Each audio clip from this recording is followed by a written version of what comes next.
ನಮಸ್ಕಾರ. ಪಂಚಾಯಿತಿ ಪಾಡ್ಕಾಸ್ಟ್ಗೆ ಸ್ವಾಗತ. ನಾನು ಹರಿಪ್ರಸಾದ್.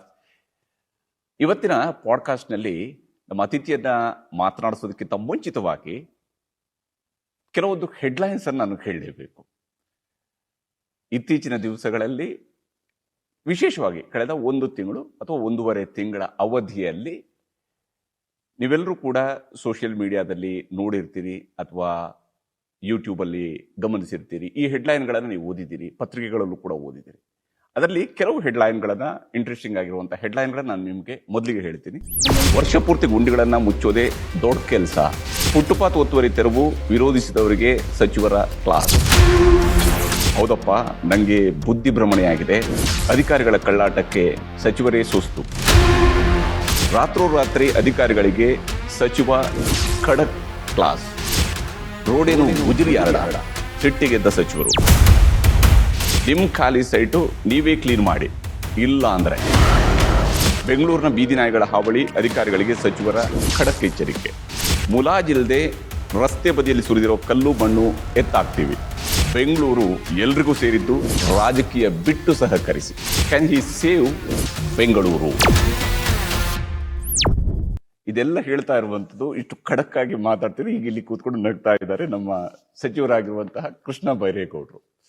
ಕೃಷ್ಣ ಬೈರೇಗೌಡ್ರೆ, ಅಧಿಕಾರವನ್ನ 2ನೇ ಅವಧಿಯಲ್ಲಿ, ಈ ಸರ್ಕಾರದ ಅವಧಿಯಲ್ಲಿ 2ನೇ ಬಾರಿ ನೀವು ಪ್ರಮಾಣ ವಚನವನ್ನು ಸ್ವೀಕರಿಸಿ ಖಾತೆಯನ್ನ ತೆಗೆದುಕೊಂಡ ನಂತರ ಬಂದಿರುವಂತಹ ಕಳೆದ 1.5 ತಿಂಗಳ ಹೆಡ್ಲೈನ್ಸ್ ಈ ಸ್ವರೂಪದಲ್ಲಿ ಗೋಚರಿಸ್ತಾ ಇದೆ. ಯಾಕೆ ಅಂದ್ರೆ, ಇದರಲ್ಲಿ ಬಹುಪಾಲು ಕಡೆಗಳಲ್ಲಿ ಸಚಿವರು ಕ್ಲಾಸ್ ತಗೊಂಡ್ರು, ಸಚಿವರು ಸಿಟ್ಟಾದ್ರು, ಸಚಿವರು ಅಧಿಕಾರಿಗಳನ್ನ ಕಿವಿ ಹಿಂಡಿದ್ರು, ಈ ತರದ ವಿಚಾರಗಳೇ ಜಾಸ್ತಿ ಇದಾವೆ. ಯಾಕೆ ಹೀಗೆ ಶುರುವಾಯಿತು ಈ ಒಂದು ಬೆಂಗಳೂರಿನ ಕೆಲಸ? ಇದು ನೋಡಿ, ನಾನು ಬೇರೆಯವರು ಇದೇ ಥರ ನನಗೆ ಪ್ರಶ್ನೆ ಕೇಳಿದರು, ಯಾಕೆ ಯಾವಾಗಲೂ ಸಿಟ್ಟಲ್ಲಿರ್ತೀರ ನೀವು ಅಂತ. ನಾನು ನನ್ನ ಕರ್ತವ್ಯ ಜನಪ್ರತಿನಿಧಿಯಾಗಿ, ಜನಗಳಿಂದ ಆಯ್ಕೆ ಆದವನಾಗಿ, ಮೊದಲಿಗೆ ಜನಗಳ ಸಮಸ್ಯೆಗಳಿಗೆ ಧ್ವನಿಯಾಗುವುದು ನನ್ನ ಮೊದಲ ಕರ್ತವ್ಯ. ಜನಗಳ ಮನಸ್ಸಲ್ಲಿ ಏನಿದೆ, ಅವರು ಮಾತಾಡಲಿಕ್ಕೆ ಅವ್ರಿಗೆ ಅವಕಾಶ ಸಿಗೋದಿಲ್ಲ. ಅವರ ಪರವಾಗಿ ಈ ಸಮಸ್ಯೆಗಳನ್ನು ನಾನು ಧ್ವನಿಯಾಗಿ ನಡ್ಕೊಳ್ತಾ ಇದ್ದೇನೆ ಅಷ್ಟೇ.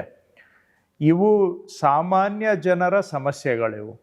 ಸಾಮಾನ್ಯ ಜನ, ಎಷ್ಟೋ ಜನ ಮನಸ್ಸಲ್ಲಿ ಅಂದ್ಕೊಂಡು, ಆದರೆ ಅವ್ರಿಗೆ ಕೇಳೋದಕ್ಕೆ ಅಧಿಕಾರ ಇಲ್ಲ, ಅವಕಾಶ ಇಲ್ಲ. ಹಾಗಾಗಿನೇ ನಮ್ಮನ್ನು ಆಯ್ಕೆ ಮಾಡಿದ್ದಾರೆ. ಸೊ ಈಗ ಅವರ ಜನಪ್ರತಿನಿಧಿ ನಾವಾದರೆ, ಅವರ ಸಮಸ್ಯೆಗಳನ್ನು, ಅವರ ಭಾವನೆಗಳನ್ನು, ಅವರ ಫ್ರಸ್ಟ್ರೇಷನ್ಸನ್ನು ವ್ಯಕ್ತ ಮಾಡೋದು ಕೂಡ ನಮ್ಮ ಕರ್ತವ್ಯ. ಸೊ ಜನ ಸಂತೋಷವಾಗಿದ್ದರೆ, ಜನ ಎಲ್ಲ ಚೆನ್ನಾಗಿದೆ ಅಂತ ಹೇಳಿದ್ರೆ ನಾವು ಏನು ಖಡಕ್ ಆಗೋದು ಬೇಕಾಗಿಲ್ಲ, ನಾವು ಸಿಟ್ಟಾಗೋದು ಬೇಕಾಗಿಲ್ಲ. ಆದರೆ ಬೆಂಗಳೂರಿನಲ್ಲಿ ಜನಗಳ ಭಾವನೆ ಆ ರೀತಿ ಇಲ್ಲ. ಆ ಜನಗಳ ಭಾವನೆಗೆ ನಾವು ಧ್ವನಿ ಆಗ್ತಾ ಇದ್ದೇವೆ ಅಂತ ನಾನು ಅಂದ್ಕೊಂಡಿದ್ದೇನೆ. ಸರಿ ಇರ್ಬೋದು, ತಪ್ಪಿರ್ಬೋದು, ಬೇರೆ ವಿಷಯ. ಆದರೆ ಜನ ಸಮಸ್ಯೆಗಳಿದ್ದಾವೆ, ಫ್ರಸ್ಟ್ರೇಷನ್ಸ್ ಇದೆ. ಅದನ್ನು ಕನಿಷ್ಠ ನಾವು ವ್ಯಕ್ತ ಮಾಡಿ ಅದಕ್ಕೆ ಪರಿಹಾರ ಕಂಡುಕೊಳ್ಳೋದಕ್ಕೋಸ್ಕರ ನಾವಿಲ್ಲಿದ್ದೀವಿ. ಆ ಕೆಲಸ ನಾನು ಮಾಡ್ತಾ ಇದ್ದೇನೆ. ಇಲ್ಲಿರುವಂಥ ಇಷ್ಟು ಹೆಡ್ಲೈನ್ಗಳಲ್ಲಿ ಬರುವಂಥದ್ದು ಬಹುಶಃ ಬೆಂಗಳೂರಿನಲ್ಲಿ ಇರುವ ಬಹಳಷ್ಟು ಕಾಲದಿಂದ ಬಾಕಿ ಉಳಿದಿರುವ ಸಮಸ್ಯೆಗಳನ್ನು ಬಗೆಹರಿಸುವುದರ ಕಡೆಗಿಟ್ಟಿರುವ ಮೊದಲ ಹೆಜ್ಜೆಗಳ ರೀತಿಯಲ್ಲಿ ನಮಗೆ ಗೋಚರಿಸ್ತಾ ಇದೆ. ವಿಶೇಷವಾಗಿ ನೀವು ಶುರು ಮಾಡಿದಾಗ, ಒಂದು GBA ಕಚೇರಿಯಲ್ಲಿ ಕುಳಿತು ಸಭೆಯನ್ನು ನಡೆಸಿದಂಥ ಸಂದರ್ಭದಲ್ಲಿ ನೀವು ಪ್ರಸ್ತಾಪಿಸಿದಂಥದ್ದು ಬೆಂಗಳೂರಿನ ರಸ್ತೆ ಗುಂಡಿಗಳ ವಿಚಾರ. ಬೆಂಗಳೂರಿನ ರಸ್ತೆ ಗುಂಡಿ ಎಲ್ಲ ಸರ್ಕಾರಗಳ ಅವಧಿಯಲ್ಲೂ ನಾನಾ ಸ್ವರೂಪಗಳಲ್ಲಿ ಅದು ಚರ್ಚೆಗೆ ಬಂದಿರುವಂತಹ ವಿಚಾರ. ಅದು ಚಂದ್ರಲೋಕದಲ್ಲಿರುವ ಗುಂಡಿಗಳ ರೀತಿಯಲ್ಲೂ ಕೂಡ ಬೆಂಗಳೂರಿನ ಗುಂಡಿಗಳಿದ್ದಾವೆ ಅನ್ನುವಂಥದ್ದು ಟ್ರೋಲ್ ಆಗಿರುವಂಥ ವಿಚಾರ. ಇದಕ್ಕೆ ಪರಿಹಾರಗಳು ರಾಕೆಟ್ ಸೈನ್ಸ್ ಅಲ್ಲ ಅನ್ನುವಂಥ ಮಾತನ್ನು ತಾವೇ ಒಂದು ಕಡೆಯಲ್ಲಿ ಹೇಳಿದಿರಿ. ಆದರೆ ಎಲ್ಲಿ ನಾವು ಎಡವಿದ್ದೀವಿ, ಎಲ್ಲಿ ಸಮಸ್ಯೆ ಆಗ್ತಿದೆ, ಯಾಕೆ ಇದೊಂದು ದೊಡ್ಡ ಸಮಸ್ಯೆ ಥರ, ಯಾಕೆ ಇದೊಂದು ರಾಕೆಟ್ ಸೈನ್ಸ್ ಥರ ಯಾಕೆ ಉದ್ಭವ ಆಗಿದೆ ಅಂತೇಳಿ?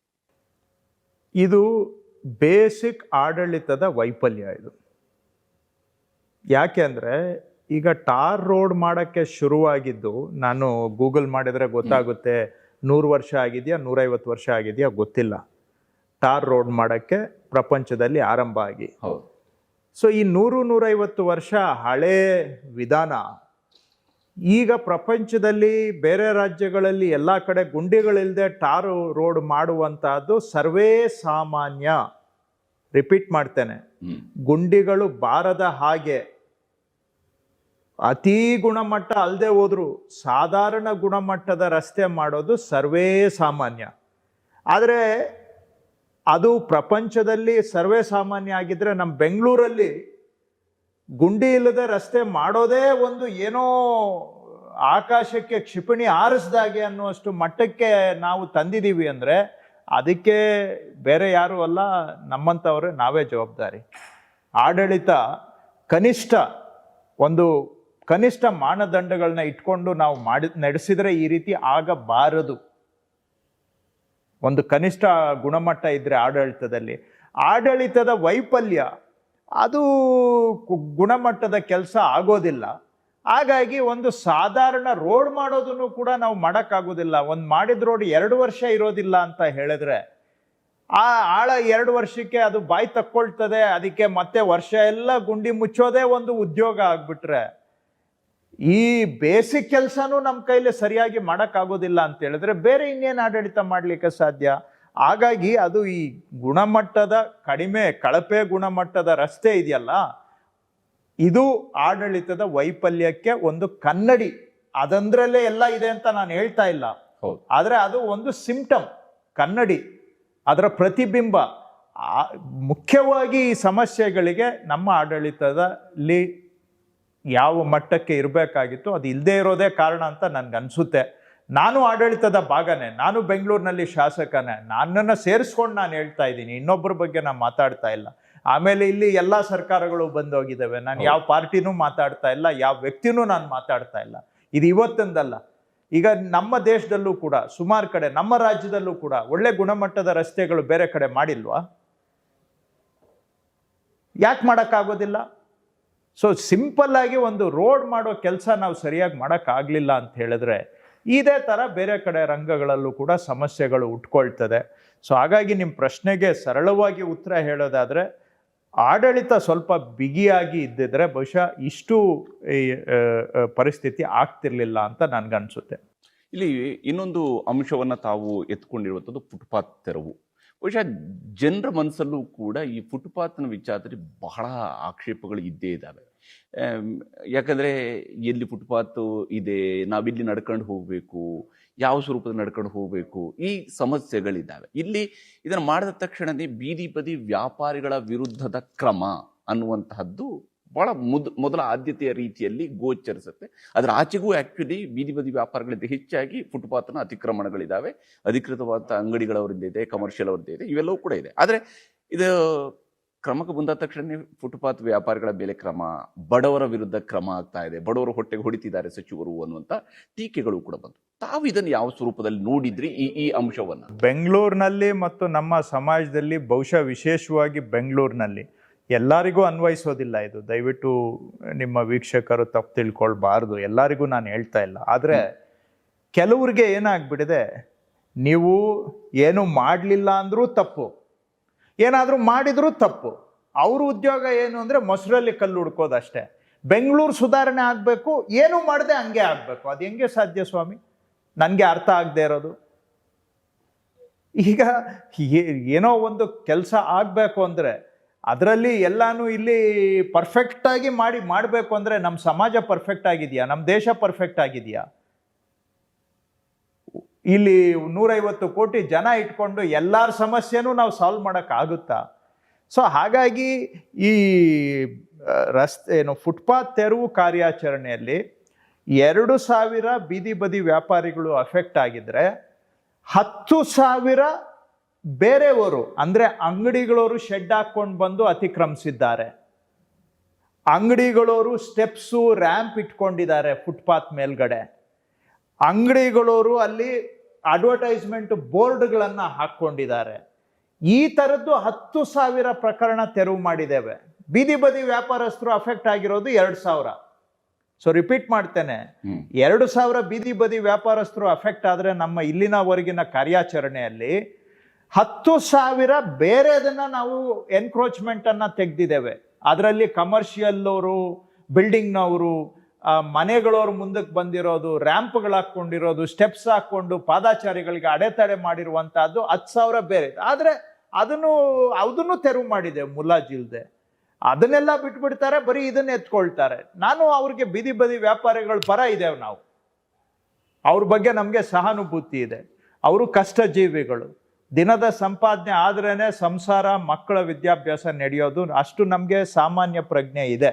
ನಾನು ಹಿಂದೆ ಮಾತಾಡಿದ್ದೇನೆ, ಸರ್ಕಾರ ನಡೆಸೋರಿಗೆ ತಾಯಿ ಹೃದಯ ಇರಬೇಕು ಅಂತ. ಇವತ್ತು ಮರ್ತಿಲ್ಲ ನಾನು ಅವ್ರಿಗೇನು ಕೇಳ್ತಾ ಇದ್ದೇನೆ, ನಿಮ್ಗ ಜೀವನಕ್ಕೂ ತೊಂದರೆ ಆಗಬಾರ್ದು, ಈ ಮೇನ್ ರೋಡ್ ಬಿಟ್ಟು ಪಕ್ಕದ ರೋಡ್ಗೆ ಹೋಗಿ ಅಂತ. ಆದ್ರೆ ಪಕ್ಕದ ರೋಡ್ಗೆ ಹೋಗಕ್ಕಾಗೋದಿಲ್ಲ ಅಂತ ಹೇಳಿದ್ರೆ ಅಲ್ಲಿಗೆ ಬೇರೆಯವರ ಹಕ್ಕುಗಳು ಯಾವುದು ನಿಮ್ಗೆ ಲೆಕ್ಕಕ್ಕಿಲ್ಲ, ನಂದು ಹಕ್ಕು ಮಾತ್ರ ನನ್ಗೆ ಲೆಕ್ಕ ಅಂತ ಹೇಳಿದ್ರೆ ಇದು ನೀವು ಆಡೋ ಮಾತಿನಲ್ಲಿ ಏನಾದ್ರೂ ನ್ಯಾಯ ಇದೆಯಾ? ನೀವು ಜೀವನ ಮಾಡಿ, ಪಕ್ಕದ ರೋಡ್ಗೆ ಹೋಗಿ ಜೀವನ ಮಾಡಿ. ಮೇನ್ ರೋಡಲ್ಲಿ ಜನ ಓಡಾಡಕ್ಕೆ ಬಿಡಿ. 3 ವರ್ಷದಲ್ಲಿ 1,000 ಜನ ಸತ್ತಿದ್ದಾರೆ, ಪಾದಾಚಾರಿಗಳು ಸತ್ತಿದ್ದಾರೆ ಆಕ್ಸಿಡೆಂಟ್ ಅಲ್ಲಿ. 6,000 ಜನಕ್ಕೆ ಸಣ್ಣ ಪುಟ್ಟ ದೊಡ್ಡ ಲೈಫ್ ಲಾಂಗ್ ಗಾಯ ಆಗಿದೆ. ಸೊ ಇದು ಸುಪ್ರೀಂ ಕೋರ್ಟ್ ಹೇಳಿದೆ, ಇದು ಮೂಲಭೂತ ಹಕ್ಕು ಅಂತೇಳಿ. ಮತ್ತೆ ನೀವು ಪಾದಾಚಾರಿಗಳಿಗೆ ಓಡಾಡಕ್ಕಾಗೋದಿಲ್ಲ ಅಂದ್ರೆ ಅರ್ಧ ಕಿಲೋಮೀಟರ್ 1 ಕಿಲೋಮೀಟರ್ ಹೋಗಕ್ಕೂ ಅವರು ಒಂದು 2 ವೀಲರು ಕಾರ್ ಎತ್ಕೊಂಡು ಬರ್ತಾರೆ. ರೋಡಲ್ಲಿ ಟ್ರಾಫಿಕ್ ಜಾಸ್ತಿ ಆಗುತ್ತೆ, ಜಾಮುಗಳು ಜಾಸ್ತಿ ಆಗ್ತದೆ, ಜನರ ಜೀವನ ಹೈರಾಣ ಆಗುತ್ತೆ. ಬೆಂಗಳೂರಲ್ಲಿ ಸುಧಾರಣೆ ಆಗ್ಬೇಕು ಅಂದ್ರೆ ನಾವೆಲ್ಲರೂ ಅಲ್ಪ ಸ್ವಲ್ಪ ಒಂದು ಅಳಿಲು ಸೇವೆಯನ್ನಾದ್ರೂ ನಾವು ಮಾಡಬೇಕು. ಅಳಿಲು ಸೇವೆ ಅಂದ್ರೆ ಏನು? ನಿಮ್ ಉದ್ಯೋಗ ಬಿಟ್ಬಿಟ್ಟು ಬಂದು ಏನೋ ನಮ್ಗೆ ಸಹಾಯ ಮಾಡಿ ಅಂತ ನಾವು ಕೇಳ್ತಾ ಇಲ್ಲ. ನಾವೆಲ್ಲರೂ ಸ್ವಲ್ಪ ಅಕಾಮಿಡೇಟ್ ಮಾಡ್ಕೋಬೇಕು, ಸ್ವಲ್ಪ ಅಡ್ಜಸ್ಟ್ ಮಾಡ್ಕೋಬೇಕು. ಯಾತಕ್ಕಾಗಿ? ಏನು ಫುಟ್ಪಾತ್ ತೆರವು ಮಾಡಿಬಿಟ್ರೆ ನನ್ನ ಮನೆಗೇನು ಅನುಕೂಲ ಆಗುತ್ತಾ? ನನ್ನ ಆಸ್ತಿ ಏನಾದರೂ ಜಾಸ್ತಿ ಆಗುತ್ತಾ? ಇನ್ನ ಬಯಸ್ಕೊಳ್ಳೋದೇ ಆಗಿದೆ ಜನಗಳಿಂದ. ಸೊ ನಂದು ಏನು ರಾಜಕೀಯವಾಗೂ ಏನು ನಮಗೆ ಲಾಭ ಇಲ್ಲ ಅಂತಾದ್ರಲ್ಲಿ ಯಾಕೆ ಮಾಡ್ತಾ ಇದ್ದೇವೆ? ಬೆಂಗಳೂರಿನ ಸುಧಾರಣೆಗಾಗಿ ಮಾಡ್ತಾ ಇದ್ದೇವೆ. ಭಾಷಣ ಮಾಡೋದು ಬಹಳ ಸಲೀಸು. ಎಲ್ಲ ಅವ್ರಿಗೆ ಸಾಲ್ವ್ ಮಾಡಿ, ಇವ್ರಿಗೆ ಸಾಲ್ವ್ ಮಾಡಿ ಅಂತ. ಹಂಗಾದ್ರೆ ನೀವುಗಳು ಯಾಕೆ ಮಾಡಲಿಲ್ಲ ಭಾಷಣ ಮಾಡೋರು? ಇಷ್ಟು ದಿನ ಹೇಳೋದು ಬಹಳ ಸಲೀಸು, ಆದರೆ ಕೆಲಸ ಮಾಡಬೇಕು ಅಂತ ಹೇಳಿದಾಗ ಸಾಧಕ ಬಾಧಕ ಎಲ್ಲ ಬರುತ್ತೆ. ಆದರೆ ಇಷ್ಟೆಲ್ಲ ಹೇಳಿದ್ರು ಕೂಡ ಸಪೋರ್ಟ್ ಮಾಡಿರೋರು ತುಂಬ ಜನ ಇದ್ದಾರೆ. ಅವ್ರಿಗೂ ನಾನು ಧನ್ಯವಾದ ಹೇಳಬೇಕು. ಸಪೋರ್ಟ್ ಮಾಡಿರೋ ಜನಕ್ಕೆ ಬರೀ ನಾನು ಟೀಕೆ ಮಾಡಿರೋರಿಗೆ ಉತ್ತರ ಕೊಟ್ಟರೆ ಆಗಲ್ಲ. ಸಪೋರ್ಟ್ ಮಾಡಿರೋರು ಇದ್ದಾರೆ. ಅವರ ಸಪೋರ್ಟು ನಮಗೆ ಇವತ್ತು ಇದನ್ನ ಮುಂದುವರಿಸಲಿಕ್ಕೆ ಸಾಮಾನ್ಯ ಜನರಿಂದ ಇದಕ್ಕೆ ಬಹಳ ದೊಡ್ಡ ಬೆಂಬಲವೂ ಕೂಡ ವ್ಯಕ್ತವಾಗಿದೆ ಜನಸಾಮಾನ್ಯರಿಂದ. ಯಾಕಂದ್ರೆ ಅವ್ರು ಪ್ರತಿನಿತ್ಯ ಓಡಾಡುವಂತಹ ಜಾಗಗಳನ್ನ ಅವರು ಈ ವಿಚಾರದಲ್ಲಿ ಕನೆಕ್ಟ್ ಮಾಡ್ಕೊಳ್ತಿದ್ದಾರೆ. ವಿಶೇಷವಾಗಿ ಹಿಂದೆ ಸಿದ್ದರಾಮಯ್ಯನವರ ಸರ್ಕಾರದ ಅವಧಿಯಲ್ಲಿ 2013 ಅವಧಿಯಲ್ಲಿ ಟೆಂಡರ್ ಶೂರ್ ರಸ್ತೆಗಳನ್ನ ಶುರು ಮಾಡಿಸಿದ್ರೆ, ಟೆಂಡರ್ ಶೂರ್ ರಸ್ತೆಗಳು ಮಾಡಿದ ಮೇಲೆ ಟೆಂಡರ್ ಶೂರ್ ರಸ್ತೆಗಳಲ್ಲೂ ಕೂಡ ಈ ಬೀದಿ ಬದಿ ವ್ಯಾಪಾರಿಗಳು ಅಥವಾ ಅಲ್ಲಲ್ಲಿ ಅಂಗಡಿಗಳು, ಪೆಟ್ಟಿ ಅಂಗಡಿಗಳು, ಇವುಗಳನ್ನೆಲ್ಲ ತಗೊಂಡ್ಬಂದ್ರು. ಟೆಂಡರ್ ಶೂರ್ ರಸ್ತೆ ಮಾಡಿರೋ ಉದ್ದೇಶ ಪಾದಚಾರಿಗಳಿಗೆ ಬಹಳ ಮಾದರಿ ರಸ್ತೆಗಳ ಮೂಲ ಉದ್ದೇಶ, ಗುಣಮಟ್ಟದ ರಸ್ತೆಗಿಂತ ಹೆಚ್ಚಿನ ಉದ್ದೇಶ ನಡೆಯೋದಿಕ್ಕೆ ಆಗುವಂತ ಫುಟ್ಪಾತ್ ಮಾಡಬೇಕು ಅನ್ನೋದು. ಯಾಕೆಂದ್ರೆ ಎಲ್ಲಾ ತಜ್ಞರದ್ದು ಅಭಿಪ್ರಾಯ ಏನು, ಜನ ನಡೆಯೋದಕ್ಕೆ ನೀವು ಸಿಟಿಯಲ್ಲಿ ಅವಕಾಶ ಮಾಡಬೇಕು. ಬರೀ ಕಾರುಗಳು ಓಡಾಡಕ್ಕೆ ರೋಡ್ ಮಾಡಿಬಿಟ್ರೆ ಸಾಲೋದಿಲ್ಲ, ಅದರಿಂದ ಟ್ರಾಫಿಕ್ ಜಾಸ್ತಿ ಆಗುತ್ತೆ, ನಡೆಯೋದಕ್ಕೆ ಅವಕಾಶ ಮಾಡಿ ಅಂತಾನೆ ಆ ಒಂದು ತಜ್ಞರ ಅಭಿಪ್ರಾಯದ ಮೇಲೆ ರೋಡ್ ಸೈಜ್ ಅನ್ನ ಕಟ್ ಮಾಡಿ ಫುಟ್ಪಾತ್ ಸೈಜ್ ಅನ್ನ ಜಾಸ್ತಿ ಮಾಡಿದ್ದು ಟೆಂಡರ್ ಶೂರಲ್ಲಿ, ವೈಟ್ ಟಾಪ್ ಅಲ್ಲಿ. ಈಗ ಅಲ್ಲಿ ಫುಟ್ಪಾತ್ ಜನ ಓಡಾಡಕ್ಕೆ ಮಾಡಿದ್ರೆ ಅದನ್ನು ಬಂದು ಅತಿಕ್ರಮಣ ಮಾಡಿಕೊಂಡ್ರೆ, ಇದು ಬೇಲಿನೇ ಎದ್ದು ಹೊಲ ಮೇಯೋಂಗ ಆಗ್ಬಿಟ್ರೆ ಹೇಗೆ ಸುಧಾರಣೆ ಮಾಡಲಿಕ್ಕೆ ಸಾಧ್ಯ? ಸೊ ಹಾಗಾಗಿ ನೀವು ಹೇಳ್ದಾಗೆ ಟೆಂಡರ್ ಶೂರ್ನ ಮುಖ್ಯ ಗುರಿನೇ ಪಾದಾಚಾರಿ ಮಾರ್ಗಗಳು ಸುಗಮವಾಗಿರ್ಬೇಕು ಅಂತಕ್ಕಂಥ. ಆದ್ರೆ ಈಗ ಬರ್ತಿರೋಂತ ಏನಂದ್ರೆ, ನೀವು ಪಕ್ಕದ ರೋಡ್ಗೆ ಹೋಗುತ್ತೆ ಹೇಳ್ತೀರಾ, ಆಲ್ರೆಡಿ ಇದಾರೆ, ಬೇರೆಯವರು ಇದ್ದಾರೆ, ನಾವೆಲ್ಲಿ ಹೋಗೋಣ ಅಲ್ಲಿ ಅನ್ನೋದಿದೆ. ಈಗ ನಾವು ಆದ್ಯತೆಯಾಗಿ ತಗೊಂಡಿರೋದು ಬೆಂಗಳೂರಿನಲ್ಲಿ 10% ರೋಡ್ ಲೆಂತ್ ಅಷ್ಟೇ. ಬೆಂಗಳೂರಿನಲ್ಲಿ ಇರೋ ಒಟ್ಟು ರಸ್ತೆಗಳಲ್ಲಿ 10% ರೋಡ್ ಮಾತ್ರ ನಾವು ತಗೊಂಡಿದ್ದೀವಿ. ಯಾಕೆ ಅವು ತಗೊಂಡಿದ್ದೀವಿ? ಅಲ್ಲಿ ಜಾಸ್ತಿ ಜನ ಓಡಾಡ್ತಾರೆ, ಜಾಸ್ತಿ ವೆಹಿಕಲ್ ಮೂವ್ಮೆಂಟ್ ಇದೆ ಅಂತ ಮೇನ್ ರೋಡ್ಸ್ 10% ತಗೊಂಡಿದ್ದೀವಿ. 90% ನಾವು ಕುಲ್ಲ ಬಿಟ್ಟಿದ್ದೀವಿ ಆಲ್ಟರ್ನೇಟ್ ಆಗಿ. ಸೊ ನೀವು ಅವ್ರಿಗೆ ಆಲ್ಟರ್ನೇಟ್ ಅಂತ ಕೇಳಿದ್ರೆ, ನನಗೆ ಈಗ ನಾನು ಹೇಳ್ತಾ ಇರೋದು ನನಗೆ ಯಾರಿಗೂ ಅರ್ಥ ಆಗ್ತಾ ಇಲ್ವಾ ಅಂತ. ನಾನು ಟಾರ್ಗೆಟ್ ಮಾಡಿರೋದು 10%, 15% ರೋಡ್ಸ್ ಮಾತ್ರ.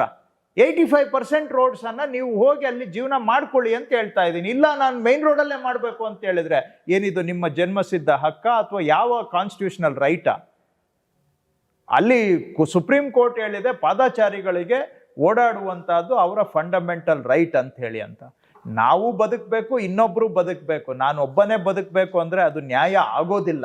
ಸೊ 85% ರಸ್ತೆಗಳು ನಾವು ಖುಲ್ಲಾ ಬಿಟ್ಟಿದ್ದೇವೆ. ಅಲ್ಲಿ ಅವ್ರ ಜೀವನ ಮಾಡಲಿ, ಅವ್ರಿಗೆ ಏನು ಬೇಕೋ ನಾವು ಸಹಾಯ ಮಾಡ್ತೇವೆ, ಸಹಾನುಭೂತಿಯಿಂದ ನಡ್ಕೊಳ್ತೇವೆ. ಹಾಗಂತೇಳಿ ಒಬ್ರಿಗೋಸ್ಕರ 4 ಜನ ಕಷ್ಟ ಅನುಭವಿಸ್ಬೇಕು ಅಂತ ಹೇಳಿದ್ರೆ ಅದು ನ್ಯಾಯ ಅಲ್ಲ ಅಂತ ನನ್ನ ಅಭಿಪ್ರಾಯ. ಅದೇ ತಮ್ಮ ಗಮನಕ್ಕೆ ಒಂದು ಮಗು ಹೇಳಿದಂತಹ ಮಾತಿದ್ದು, ಅಮ್ಮನ ಜೊತೆಗೆ ಹೇಳ್ತಿರುವಂತ ಮಾತು, ದಿನ ನಡ್ಕೊಂಡು ಹೋಗುವಂತ ಸಂದರ್ಭದಲ್ಲಿ ಕೃಷ್ಣಬೈರೇಗೌಡರಿಗೆ ಕೇಳ್ಬಿಡಿ, ಅಟ್ಲೀಸ್ಟ್ ನಮ್ಮ ಈ ರೋಡಲ್ಲೂ ಕೂಡ ಒಂದು ಸ್ವಲ್ಪ ಅದನ್ನು ಕ್ಲೀನ್ ಮಾಡ್ಸಕ್ಕೆ ಹೇಳಿ. ಯಾಕಂದ್ರೆ ಇಲ್ಲಿ ಓಡಾಡೋದಕ್ಕೆ ಆಗ್ತಾ ಇಲ್ಲ, ನಾವು ರೋಡಲ್ಲಿ ನಡ್ಕೊಂಡು ಹೋಗ್ಬೇಕಾಗುತ್ತೆ. ಫುಟ್ಪಾತ್ ಇದೆ ನೋಡೋದಕ್ಕೆ, ಆದ್ರೆ ಆಕ್ಯುಪೈ ಆಗಿದೆ, ನಡ್ಕೊಂಡು ಹೋಗಕ್ಕೆ ಆಗ್ತಾ ಇಲ್ಲ, ನಾವಿಬ್ರು ನಡ್ಕೊಂಡು ಹೋಗಕ್ಕೆ ಕಷ್ಟ ಆಗ್ತಾ ಇದೆ. ಕೃಷ್ಣಬೈರೇಗೌಡರಿಗೆ ಅಂದ್ರೆ ಮಕ್ಕಳಿಗೂ ಕೂಡ ಕೃಷ್ಣಬೈರೇಗೌಡರು ರೀಚ್ ಆಗಿದ್ದಾರೆ ಮತ್ತು ಈ ಒಂದು ಪಾದಚಾರಿ ಮಾರ್ಗವನ್ನ ನಮಗೆ ಉಳಿಸ್ಕೊಳ್ಬೇಕು, ಫುಟ್ಪಾತ್ ನಮ್ಮದು ಅಂತ ಹೇಳುವಂಥದ್ದು ಅವ್ರಿಗೆ ಅರ್ಥ ಆಗ್ತದೆ, ಮಕ್ಕಳಿಗೂ ಕೂಡ ನಿಜ. ಈಗ ನೋಡಿ, ಹೆಚ್ಚಾಗಿ ನಾವು ಮಕ್ಕಳು ಮತ್ತು ಹಿರಿಯ ನಾಗರಿಕರು ಅವರ ಅವಶ್ಯಕತೆಗೆ ಹೆಚ್ಚಿನ ಆದ್ಯತೆಯನ್ನು ಕೊಡಬೇಕು. ನಾವು ಮಕ್ಕಳಿಗೂ ಈಗ ರೋಡ್ಗೆ ಬಂದ್ರೆ ಅವರ ಪ್ರಾಣಕ್ಕೆ ಅಪಾಯ, ಹಿರಿಯ ನಾಗರಿಕರಿಗೂ ಕೂಡ ಅವರು ರೋಡ್ಗೆ ಬಂದ್ರೆ ಪಾಪ ಆ ವಯಸ್ಸಿನಲ್ಲಿ ಅವರು ಅಷ್ಟೊಂದು ಎಚ್ಚರ ಇರ್ಲಿಕ್ಕೂ ಆಗೋದಿಲ್ಲ. ಯಾವುದೋ ಒಂದು ಬಂದು ಟಚ್ ಮಾಡಿ ಹೋದ್ರೆ ಸಾಕು, ತಲೆಗೆ ಪೆಟ್ಟಾದ್ರೆ ಬದುಕ್ತಾರ ಇಲ್ವೋ ಹೇಳಲಿಕ್ಕೆ ಆಗೋದಿಲ್ಲ. ಸೊ ಇವರೆಲ್ಲರನ್ನೂ ನಾವು ಗೌರವದಿಂದ, ಮಕ್ಕಳನ್ನಾಗ್ಲಿ ಹಿರಿಯ ನಾಗರಿಕರನ್ನಾದ್ರಿ ಗೌರವದಿಂದ ನಡೆಸ್ಕೋಬೇಕು ಅಂತ ಹೇಳಿದ್ರೆ ಅವರ ಅವಶ್ಯಕತೆಗಳಿಗೂ ನಾವು ಆದ್ಯತೆಯನ್ನ ಕೊಡಬೇಕು. ಒಟ್ಟಾರೆ ಬೆಂಗಳೂರಿನಲ್ಲಿ ಪಾದಾಚಾರಿ ಮಾರ್ಗಗಳು ಸುಗಮವಾಗಿ ಇರಬೇಕು ಅನ್ನೋದು ಒಟ್ಟಾರೆ ಜನಗಳ ಅಭಿಪ್ರಾಯ. ಅದಕ್ಕೆ ನಾವೆಲ್ಲರೂ ಕೂಡ ಕೈ ಜೋಡಿಸ್ಬೇಕು. ಸ್ವಲ್ಪ ತೊಂದರೆ ಕೆಲವ್ರಿಗೆ ಆಗ್ಬೋದು, ಇಲ್ಲ ಅಂತಲ್ಲ. ಅವರ ಸಮಸ್ಯೆಗಳನ್ನ ಪರಿಹಾರ ಮಾಡೋದಕ್ಕೆ ನಾವು ಕೂಡ ಸಹಾನುಭೂತಿಯಿಂದ ನಡ್ಕೊಳ್ಳೋಣ. ಆದರೆ ಹಾಗಂತೇಳಿ ಈಗ ನೋಡಿದ್ರಿ, ಅಲ್ಲಿ ಯಾರೋ ಒಬ್ರು 1-2 ಲೊಕೇಶನ್ ಅಲ್ಲಿ ತಾವು ಕೂಡ ಗಮನಿಸಿರ್ತೀರ, ಯಾರೋ ಶೆಡ್ಗಳನ್ನ ಹಾಕ್ಬಿಟ್ಟು ಅದನ್ನ ಬಾಡಿಗೆ ಕೊಟ್ಟು ಅವ್ರ ಹತ್ರ ದುಡ್ಡು ಹಫ್ತಾ ವಸೂಲಿ ಮಾಡುವಂತ ವ್ಯವಸ್ಥೆಗಳು ಕೂಡ ಬೆಂಗಳೂರಿನಲ್ಲಿ ಇದಾವೆ. ಸುಮಾರು ಜನ ಕೆಲವರು 50-100 ಈ ತರ ಅಂಗಡಿಗಳನ್ನ ಹಾಕಿ ಎಲ್ಲಿಂದನೋ ದೂರದಿಂದ ಲೇಬರರ್ಸ್ನ ಕರ್ಕೊಂಡು ಬಂದು ಅವರನ್ನ ಶೋಷಣೆ ಮಾಡಿ ಅವರಿಂದ ಇವ್ರು ದುಡ್ಡು ಸಂಪಾದನೆ ಮಾಡುವಂತ ವ್ಯವಸ್ಥೆಗಳು ಕೂಡ ಇದಾವೆ. ಎಲ್ಲಾನು ಗಮನದಲ್ಲಿ ಇಟ್ಕೊಂಡು ನಾವು ಮಾತಾಡೋಣ. ಬರೀ ಒಂದೇ ರೀತಿಯಾಗಿ ಆಲೋಚನೆ ಮಾಡುವಂತದ್ದು ಅಲ್ಲ. ಸಮಾಜ ಅಂದ್ರೆ ಒಂದೇ ತರದ ಪರಿಸ್ಥಿತಿ ಇಲ್ಲ. ಎಲ್ಲಾ ತರದ ಕಷ್ಟಪಟ್ಟು ದುಡಿಯೋ ಬಡವರು ಇದ್ದಾರೆ, ಆ ಬಡವರನ್ನ ಶೋಷಣೆ ಮಾಡೋರು ಇದ್ದಾರೆ. ಆದ್ರೆ ಇಲ್ಲಿ ಅಧಿಕಾರಿಗಳು ಹೀಗೆ ಹೋದಾಗ ಅಟ್ಯಾಕ್ ಆಗುವಂತಹ ಸಂದರ್ಭಗಳಲ್ಲಿ ಯಾಕೆ SOP ಮೊದ್ಲಿಗೆ ರೆಡಿ ಮಾಡ್ಕೊಂಡಿಲ್ಲ? ಇಂಥದ್ದನ್ನ ನೀವು ಮುಂದೆ ಯಾವತ್ತಾದ್ರೂ ಹಿಂಗೆ ಅಟ್ಯಾಕ್ ಆಗಬಹುದು ಅನ್ನೋದನ್ನ ನೀವು ಇಲ್ಲ, ಇತ್ತು, ಇದೆ ಎಲ್ಲಾ ಕಡೆನೂ ಕೂಡ ಪೊಲೀಸ್, ನಾವು ಆರಂಭಿಕ ಸಭೆಗಳಲ್ಲೂ ಪೊಲೀಸವ್ರ ಜೊತೆಗೆ ಸಭೆ ಮಾಡಿನೇ ಚಾಲನೆ ಕೊಟ್ಟಿದ್ದು. ಬಹುಶಃ ಅವತ್ತು ಅನಿರೀಕ್ಷಿತ, ಅವರು ಬಹುಶಃ ಆ ರಾತ್ರಿ ನಿರೀಕ್ಷೆ ಮಾಡಿರ್ಲಿಲ್ಲ. ಆ ಕಾರಣದಿಂದ ಸ್ವಲ್ಪ ಅನಿರೀಕ್ಷಿತವಾಗಿ ಅವತ್ತು ಆಗಿದೆ ಆ ರೀತಿಯಾಗಿ. ಬಟ್ ಸ್ಟ್ಯಾಂಡರ್ಡ್ ಅಲ್ಲಿ ಪೊಲೀಸರು ಸಹಕಾರ ಕೊಡ್ತಾ ಇದ್ದಾರೆ, ಅವ್ರದ್ದು ಏನಿದ್ರಲ್ಲಿ ನ್ಯೂನ್ಯತೆ ಇಲ್ಲ. ಬಟ್ ನಮ್ಮ ಅಧಿಕಾರಿಗಳು ಬಹುಶಃ ಅವತ್ತು ಈಗ ಆಗುತ್ತೆ ಅಂತ ನಿರೀಕ್ಷೆ ಮಾಡಿರ್ಲಿಲ್ಲ ಅಂತ ನಾನು ಅನ್ಕೊಳ್ತೇನೆ. ಅದರಿಂದ ಅನಿರೀಕ್ಷಿತವಾಗಿ ಆ ಘಟನೆ ಆಗಿದೆ. ಅದೇ ಶಿವಾಜಿನಗರದಲ್ಲಿ ಅಟ್ಯಾಕ್ ಆಗ್ತಿದ್ದಾಗೆ ನೀವು ಬ್ರದರ್ಸ್, ಕಾಂಗ್ರೆಸ್ನವರ ಬ್ರದರ್ಸ್ ಇದನ್ನು ಮಾಡಿದ್ರು ಅನ್ನುವ ಮೊದಲ ರಿಯಾಕ್ಷನ್ ಕೂಡ ಬಹುಶಃ ತಾವು ಗಮನಿಸಿರ್ತೀರಿ. ಇಂಥ ರಿಯಾಕ್ಷನ್ಸ್ ಬರೋದಕ್ಕೆ ಶುರು ಆಯಿತು. ಅಂದ್ರೆ ಶಿವಾಜಿನಗರದಲ್ಲಿ ಆಯ್ತು ಅಂದ್ರೆ ಈ ಗಲಾಟೆ ಆಗೇ ಆಗತ್ತೆ, ಅಲ್ಲಿ ಫುಟ್ಪಾತ್ ತೆರವು ಅಂತ ಹೇಳಿದ್ರೆ ಗಲಾಟೆ ಆಗೇ ಆಗತ್ತೆ. ಬಟ್ ಅದು ಯಾವಾಗ ಅದ್ರ ಹೆಸರನ್ನ ನೋಡಿದ್ರು ಅವಾಗ ಅದು ಕೆಲವರಿಗೆ ಅದು ನಿರಾಶೆಯೂ ಕೂಡ ಆಗಿರೋದು ಇತ್ತು. ಅಂದ್ರೆ ನಾವು ಈ ತರನೇ ಆಂಟಿಸಿಪೇಟ್ ಮಾಡುವಂತದ್ದೇ ಆಗೋದು. ಅಂದ್ರೆ ಇಂಥ ಏರಿಯಾಗಳನ್ನ ನಾವು ಈ ರೀತಿಯಾಗಿ ಬ್ರ್ಯಾಂಡ್ ಮಾಡುವಂತದ್ದು ಕೂಡ ಬೆಂಗಳೂರಿನ ದೃಷ್ಟಿಯಿಂದ. ಯಾಕಂದ್ರೆ ಬೆಂಗಳೂರು ಒಂದು ಮೆಟ್ರೋಪಾಲಿಟನ್ ಸಿಟಿ, ಈ ಸಿಟಿ ಒಳಗಡೆ ಕೂಡ ನಾವು ಇದೇ ರೀತಿಯಾದಂತಹ ಆಲೋಚನೆ ಎಷ್ಟು ಮಟ್ಟಿಗೆ ಸರಿ ಅಂತ ಹೇಳಿ ಕೆಲವರದು ಸಂಕುಚಿತ ಮನೋಭಾವ, ಏನು ಮಾಡ್ಲಿಕ್ಕೆ ಆಗೋದೇ ಇಲ್ಲ ಅವ್ರಿಗೆ. ಅವ್ರದ್ದೆಲ್ಲ ನ್ಯಾರೋ ಮೈಂಡೆಡ್ ಥಿಂಕಿಂಗ್ ಅಂತಾರಲ್ಲ, ಎಲ್ಲದನ್ನು ಒಂದು ಬಣ್ಣದಲ್ಲಿ ನೋಡುವಂತಹದ್ದು, ವಿಭಜನೆಯ ದೃಷ್ಟಿಯಿಂದ ನೋಡುವಂತಹದ್ದು, ನಾನು ಬೇರೆ ನೀವು ಬೇರೆ ಅಂತ ಯೋಚನೆ ಮಾಡೋದು, ಈ ರೀತಿಯಾದಂಥ ಸಂಕುಚಿತ ಮನೋಭಾವದವ್ರು ಇರ್ತಾರೆ. ಸಮಾಜ ಅಂದಮೇಲೆ ಎಲ್ಲ ಥರದ ಜನನೂ ಇರ್ತಾರೆ, ಅವ್ರನ್ನ ಕಟ್ಕೊಂಡು ಹೋಗ್ಬೇಕು. ಆದರೆ ನಾವು ಮಾಡೋ ಕೆಲಸ ನಿಷ್ಪಕ್ಷಪಾತವಾಗಿರಬೇಕು, ನ್ಯಾಯಸಮ್ಮತವಾಗಿರಬೇಕು. ಅದನ್ನು ನಾವು ಮಾಡ್ಬೋದು. ಸುಮಾರು ಜನ ಇಲ್ಲ ಈ ರೋಡಲ್ಲಿ ಯಾಕೆ ಮಾಡಿಲ್ಲ, ಆ ರೋಡಲ್ಲಿ ಯಾಕೆ ಮಾಡಿಲ್ಲ ಅಂತ ನಿರ್ದಿಷ್ಟವಾಗಿ ಬೆರಳು ತೋರಿಸಿ ಕೆಲವು ಸಮುದಾಯಗಳನ್ನು ಗುರಿ ಮಾಡಿ ಕೇಳುವಂಥ ಪ್ರಶ್ನೆಗಳನ್ನು ನಾವು ಎದುರಿಸಿದ್ದೇವೆ. ಇರಲಿ, ಅವರು ತಿಳಿದಿದ್ದು ತೋಚಿದ್ದು ಅವ್ರು ಮಾತಾಡ್ತಾರೆ, ನಾವು ನ್ಯಾಯಸಮ್ಮತವಾಗಿ ನಮ್ಮ ಕೆಲಸ ಮಾಡ್ಕೊಂಡು ಹೋಗ್ತಾ ಇರಬೇಕು ಅಷ್ಟೇ. ಇಲ್ಲಿ ಕಸದಿಂದ ಒಂದು ಸ್ವಾತಂತ್ರ್ಯ ಅನ್ನುವಂತಹ ರೀತಿಯಲ್ಲಿ ನೀವು ಘೋಷಣೆಯನ್ನು ಮಾಡಿದ್ರಿ ಮತ್ತು ಇವತ್ತಿನಲ್ಲೇ ಅದನ್ನ ಕಾರ್ಯರೂಪಕ್ಕೆ ತರ್ತಾ ಇದ್ರಿ. ಕಸದ ಸಮಸ್ಯೆ ಬೆಂಗಳೂರಿನಲ್ಲಿ ಬಹಳ ವರ್ಷಗಳಿಂದ ಇರುವಂಥದ್ದು. ಇಲ್ಲಿ ಘನತ್ಯಾಜ್ಯ ವಿಲೇವಾರಿಗೆ GBA, ಅದು ಹಿಂದೆ BBMP ಇದ್ದಾಗ ಅಥವಾ ಅದಕ್ಕಿಂತ ಹಿಂದೆ BMP ಇದ್ದಾಗ ಕೋಟ್ಯಂತರ ರೂಪಾಯಿಯನ್ನು ಖರ್ಚು ಮಾಡ್ತಾ ಬಂದೆ. ಆದರೆ ಕಸದ ಸಮಸ್ಯೆಗೆ ಪರಿಹಾರ ಏನು? ಕೃಷ್ಣ ಬೈರೇಗೌಡರ ಹತ್ರ ಏನು ಪರಿಹಾರ ಸಿಗುತ್ತೆ? ಕಸ ಅಂದರೆ ಈಗ ನಾವು ಆರಂಭ ಮಾಡಿರೋದು ಈ ತ್ಯಾಜ್ಯದಿಂದ ಸ್ವಾತಂತ್ರ್ಯ, ಇದರಲ್ಲಿ ನಾವು ಟಾರ್ಗೆಟ್ ಮಾಡ್ತಾ ಇರೋದು ಈ ಕನ್ಸ್ಟ್ರಕ್ಷನ್ ರಿಲೇಟೆಡ್ ಡೆಬ್ರಿಗಳನ್ನು ಹಾಕಿರ್ತಾರಲ್ಲ, ಮಣ್ಣು, ಕಲ್ಲು, ಒಡೆದಾಕಿರೋ ಬಿಲ್ಡಿಂಗ್ದು ಅವಶೇಷಗಳು, ಪೈಪುಗಳು, ಎಲೆಕ್ಟ್ರಿಕಲ್ ಪೋಲ್ಸು, ಸ್ಲ್ಯಾಬ್ಸು, ಈ ಥರ ಏನಾಗಿದೆ, ಕೆಲವರಿಂದ ಕಾಂಟ್ರಾಕ್ಟರ್ಗಳು ರೋಡ್ ಸೈಡ್ ಬಿಟ್ಟು ಹೋಗಿದ್ದಾರೆ. ಇನ್ನು ಕೆಲವರು ಅಲ್ಲಿ ಇಲ್ಲಿ ಕದ್ದು ಮುಚ್ಚಿ ತಗೊಂಡು ಬಂದು ರೋಡ್ ಸೈಡಲ್ಲಿ ಸುರಿದು ಹೋಗಿದ್ದಾರೆ ಇಲ್ಲೀಗಲ್ ಆಗಿ. ಇವು ಬೆಳ್ಕೊಂಡು ಕೆಲವು ಕಡೆ ಒಂಥರ ಚಿಕ್ಕ ಚಿಕ್ಕ ಗುಡ್ಡ ಬೆಟ್ಟಗಳಾಗೋಗಿದೆ ಬೆಂಗಳೂರಲ್ಲಿ ಕೆಲವು ಏರಿಯಾಗಳಲ್ಲಿ. ಜೊತೆಗೆ ಅಲ್ಲಿ ಅದ್ರ ಮೇಲೆ ಯದ್ವಾ ಕಳೆ ಬೆಳ್ಕೊಂಡ್ಬಿಟ್ಟು ಅದು ನೋಡೋಕ್ಕೆ ನಾಡೋ ಕಾಡೋ ಏನೂ ಗೊತ್ತಾಗದ ಪರಿಸ್ಥಿತಿ ಆಗಿದೆ. ಅಲ್ಲಿ ಸೊಳ್ಳೆ, ಇಲಿ, ಹಾವು, ಹಿಂಗೆ ಇದರಿಂದ ಇದು ನಗರನೋ ಅಥವಾ ಕಾಡೋ ಅಥವಾ ಏನು ಇದು ಅನ್ನುವಂಥ ಒಂದು ಪರಿಸ್ಥಿತಿ ನಿರ್ಮಾಣ ಆಗಿದೆ. ಸೊ ಈ ಆಗಸ್ಟ್ ತಿಂಗಳು ಅಂದರೆ ಸ್ವಾತಂತ್ರ್ಯ ದಿನ ಆಚರಣೆ ಮಾಡುವಂಥ ತಿಂಗಳು. ಸೊ ಹಾಗಾಗಿ ಅದರಿಂದ ಪ್ರೇರಿತರಾಗಿ ಈ ತ್ಯಾಜ್ಯದಿಂದ ಸ್ವಾತಂತ್ರ್ಯ ಒಂದು ಅಭಿಯಾನವನ್ನು ಶುರು ಮಾಡಿದ್ದೇವೆ. ಎಲ್ಲೆಲ್ಲಿ ಸಾರ್ವಜನಿಕ ಜಾಗಗಳಲ್ಲಿ ಈ ಥರ ಕನ್ಸ್ಟ್ರಕ್ಷನ್ ಡೆಬ್ರಿಸು ಅದು ಇದು ಸುರಿದು ಅವೆಲ್ಲ ಗಲೀಜಾಗಿ ಒಂಥರ ಗುಟ್ಟಗಳಾಗಿ ಬೆಳ್ಕೊಂಡಿದೆ, ಅದನ್ನ ನಿರ್ಮೂಲನೆ ಮಾಡುವಂಥ ಕೆಲಸವನ್ನ ಸಾರ್ವಜನಿಕಗಳಲ್ಲಿ ಜಾಗದಲ್ಲಿ ಮಾಡುವಂಥದ್ದನ್ನ ನಾವು ಆರಂಭ ಮಾಡಿದ್ದೇವೆ. ಎಲ್ಲ ಸಂಸ್ಥೆಗಳನ್ನು ನಾವು ಒಂದುಗೂಡಿಸ್ಕೊಂಡು ಮಾಡ್ತಾ ಇದ್ದೇವೆ. ಇದರ ಜೊತೆಗೆ ನಾನು ಸಾರ್ವಜನಿಕರಿಗೂ ಮನವಿ ಮಾಡಿದ್ದೇನೆ, ಬರೀ ನಾವು ಕ್ಲೀನ್ ಮಾಡೋದು ಒಂದೇ ಅಲ್ಲ, ಜನದ್ದು ಜವಾಬ್ದಾರಿ ಇದೆ. ಸೈಟ್ಗಳು ಖಾಲಿ ಇರೋ ಕಡೆ ಅಲ್ಲೂ ಕೂಡ ಈ ಥರ ಡೆಬ್ರಿಸು ಅದ್ರ ಮೇಲೆ ಕಳೆ ಬೆಳ್ಕೊಂಡು ಅಕ್ಕಪಕ್ಕ ಮನೆಯವರೆಗೆ ಸೊಳ್ಳೆ ಕಾಟ, ಇಲಿ ಕಾಟ, ಹಾವುಗಳ ಕಾಟ, ಇದರಿಂದ ನಾಗರಿಕರಿಗೂ ತೊಂದರೆ ಆಗ್ತಾ ಇದೆ ಮತ್ತು ಅವ್ರ ಲೇಔಟಲ್ಲಿ ನೋಡೋದಕ್ಕೂ ಅಸಹ್ಯ ಆಗ್ತಾ ಇದೆ. ಸೊ ಇದಕ್ಕೆ ತಮ್ಮ ಖಾಲಿ ಸೈಟು ತಾವು ಕ್ಲೀನ್ ಮಾಡಬೇಕು ಅಂತ ಜನಗಳಿಗೆ ನಾನು ಅಪೀಲು, ನಮ್ಮ ಸರ್ಕಾರ ಮಾನ್ಯ ಮುಖ್ಯಮಂತ್ರಿಗಳು ಅಪೀಲ್ ಕೂಡ ಮಾಡಿದ್ದಾರೆ. ಮಾನ್ಯ ಮುಖ್ಯಮಂತ್ರಿಗಳೇ ಇವತ್ತು ಚಾಲನೆ ಕೊಟ್ಟಿದ್ದಾರೆ. ಸೊ ಈ ಕ್ಯಾಂಪೇನಲ್ಲಿ ನಾವು ಟಾರ್ಗೆಟ್ ಮಾಡ್ತಾ ಇರೋದು ಮೋಸ್ಟ್ಲಿ ಈ ಥರ ಕಟ್ಟಡ ವೇಸ್ಟು. ಇದಾದ ಮೇಲೆ ನೆಕ್ಸ್ಟು ಮನೆ ಗೃಹ ಬಳಕೆ ವೇಸ್ಟನ್ನು ಕೂಡ ಕಸವನ್ನು ಟಾರ್ಗೆಟ್ ಮಾಡ್ತೇವೆ. ಅದು ವ್ಯಾಪಕ ಸಮಸ್ಯೆ ಇದೆ ಬೆಂಗಳೂರಿನಲ್ಲಿ. ಈ ಮನೆ ಕಸ ವಿಲೇವಾರಿ ಏನಿದೆ, ಮನೆ ಕಸದ್ದು ಬೇರೆ, ಈ ಕಟ್ಟಡ ತ್ಯಾಜ್ಯದ್ದು ಬೇರೆ. ಸೊ ಹಾಗಾಗಿ ಎರಡನ್ನೂ ನಾವು ಮಿಕ್ಸ್ ಮಾಡಿ ಮಾತಾಡೋದು ಕೂಡ ಕನ್ಫ್ಯೂಸ್ ಆಗುತ್ತೆ, ಅದು ಸರಿನೂ ಅಲ್ಲ. ಸೊ ಮನೆ ಕಸದ್ದು ಬಂದಾಗ 2006ರಲ್ಲಿ ಲಾಸ್ಟ್ ಟೆಂಡರ್ ಆಗಿರೋದು, 20 ವರ್ಷ ಆಗಿದೆ, ಏನೂ ಇಲ್ಲ. ಪೇಪರ್ ಮೇಲೆ ಎಲ್ಲ ಅವ್ರಿಗೆ ಇಷ್ಟ ಬಂದಂಗೆ ಆರ್ಡರ್ಗಳು ಕೊಟ್ಕೊಂಡು ಒಂಥರ ಸಂಪೂರ್ಣವಾಗಿ ಅವ್ಯವಸ್ಥೆಯನ್ನ ಮುಂದುವರ್ಸ್ಕೊಂಡು ಬಂದಿದ್ದೇವೆ.